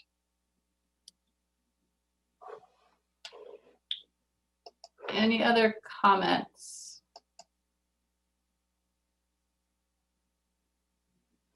Okay, so I think from a process perspective, I think Jory makes a good point, and let's see where we are as a result of this next layer of information. And then we can go from there and see if we need to make adjustments based upon that information. Great. Anything else, Victoria? I think, well, Amy, do we want to, as a full board, get the forum on the calendar, or is that something you want to do in committee with? Given the holidays and the timing or whatever, sure, let's set it tonight, because it would be the kind of meeting where all boards, all board members would be present, or at least as many as could be there. It's not a requirement per se, but it's not like a porch conversation where we were really kind of dispatching the 2 of you. Sure. And you were proposing between the January 5th and 11th, which is what week of that. So, and Peter, I think it's going to be kind of hard to get everybody's calendar though coordinated right now on a Zoom call. Could we do just a Google? Yes. Okay. Yep. A doodle poll or something. Yeah. Why don't we get some dates, options, and then everybody, when you see the doodle poll come out, it would be great if we hop on that and get that information back as soon as possible so that we can get that date out as soon as possible so the communities are aware. Yep. Great. I will. And then actually one thing that I failed to mention was the public hearings. When those are scheduled, those require at least a quorum of the board. So put those on your calendars. Jen, your lighting has gotten. I know. I've had a headache for 4 hours, and after 3-hour meeting, it was just too much. I'm sorry. That's great. About those public forums, Victoria, would those be in person? Or are those, is there precedent for those to be remote? Oh, right. I forgot we were in a pandemic. No. Oh, yeah, that little thing. Just for a brief second, I forgot that. My assumption is that they'll be on Zoom unless maybe by that time in February, we'll be back to some sort of public meeting. Peter, do you have any? I'll verify that. That's my assumption as well, but I'll verify that. Okay, thank you. Victoria, the 10th of February is our Career Center Board meeting night. Just to let you know. Okay, thank you. Great. Is that it, Victoria, for you? That's it for me. Great. So the only thing I have in other is, as we end this year as a board and as a community of learners, it's great that our principals are still on this call. First and foremost, we want to thank you, celebrate each of you and your staff for what you have done to support our kids during this unprecedented time is unparalleled. And so on behalf of the board, as we say often, we can't speak for the board very often, but I am 100% confident that I can do so now in thanking you all personally for what you have done to support our kids and our families through this. There is no way that we could demonstrate that thanks to the level that it should be demonstrated. So in our attempt, thank you all very, very much. And to the community and to our board members, this has been a year without question, and we have hard work ahead. But at the end of the day, I am 100% confident that it is because of the pursuit and because of the commitment that we all have in common to doing what's right for these kids and doing what's right for our families that I have, without question, 100% confidence in our ability to do it well. And that's the thing that brings us together and I think gives us strength. So as you celebrate these holidays with your families, personally, thank you. And I hope you have a very joyous and peaceful season.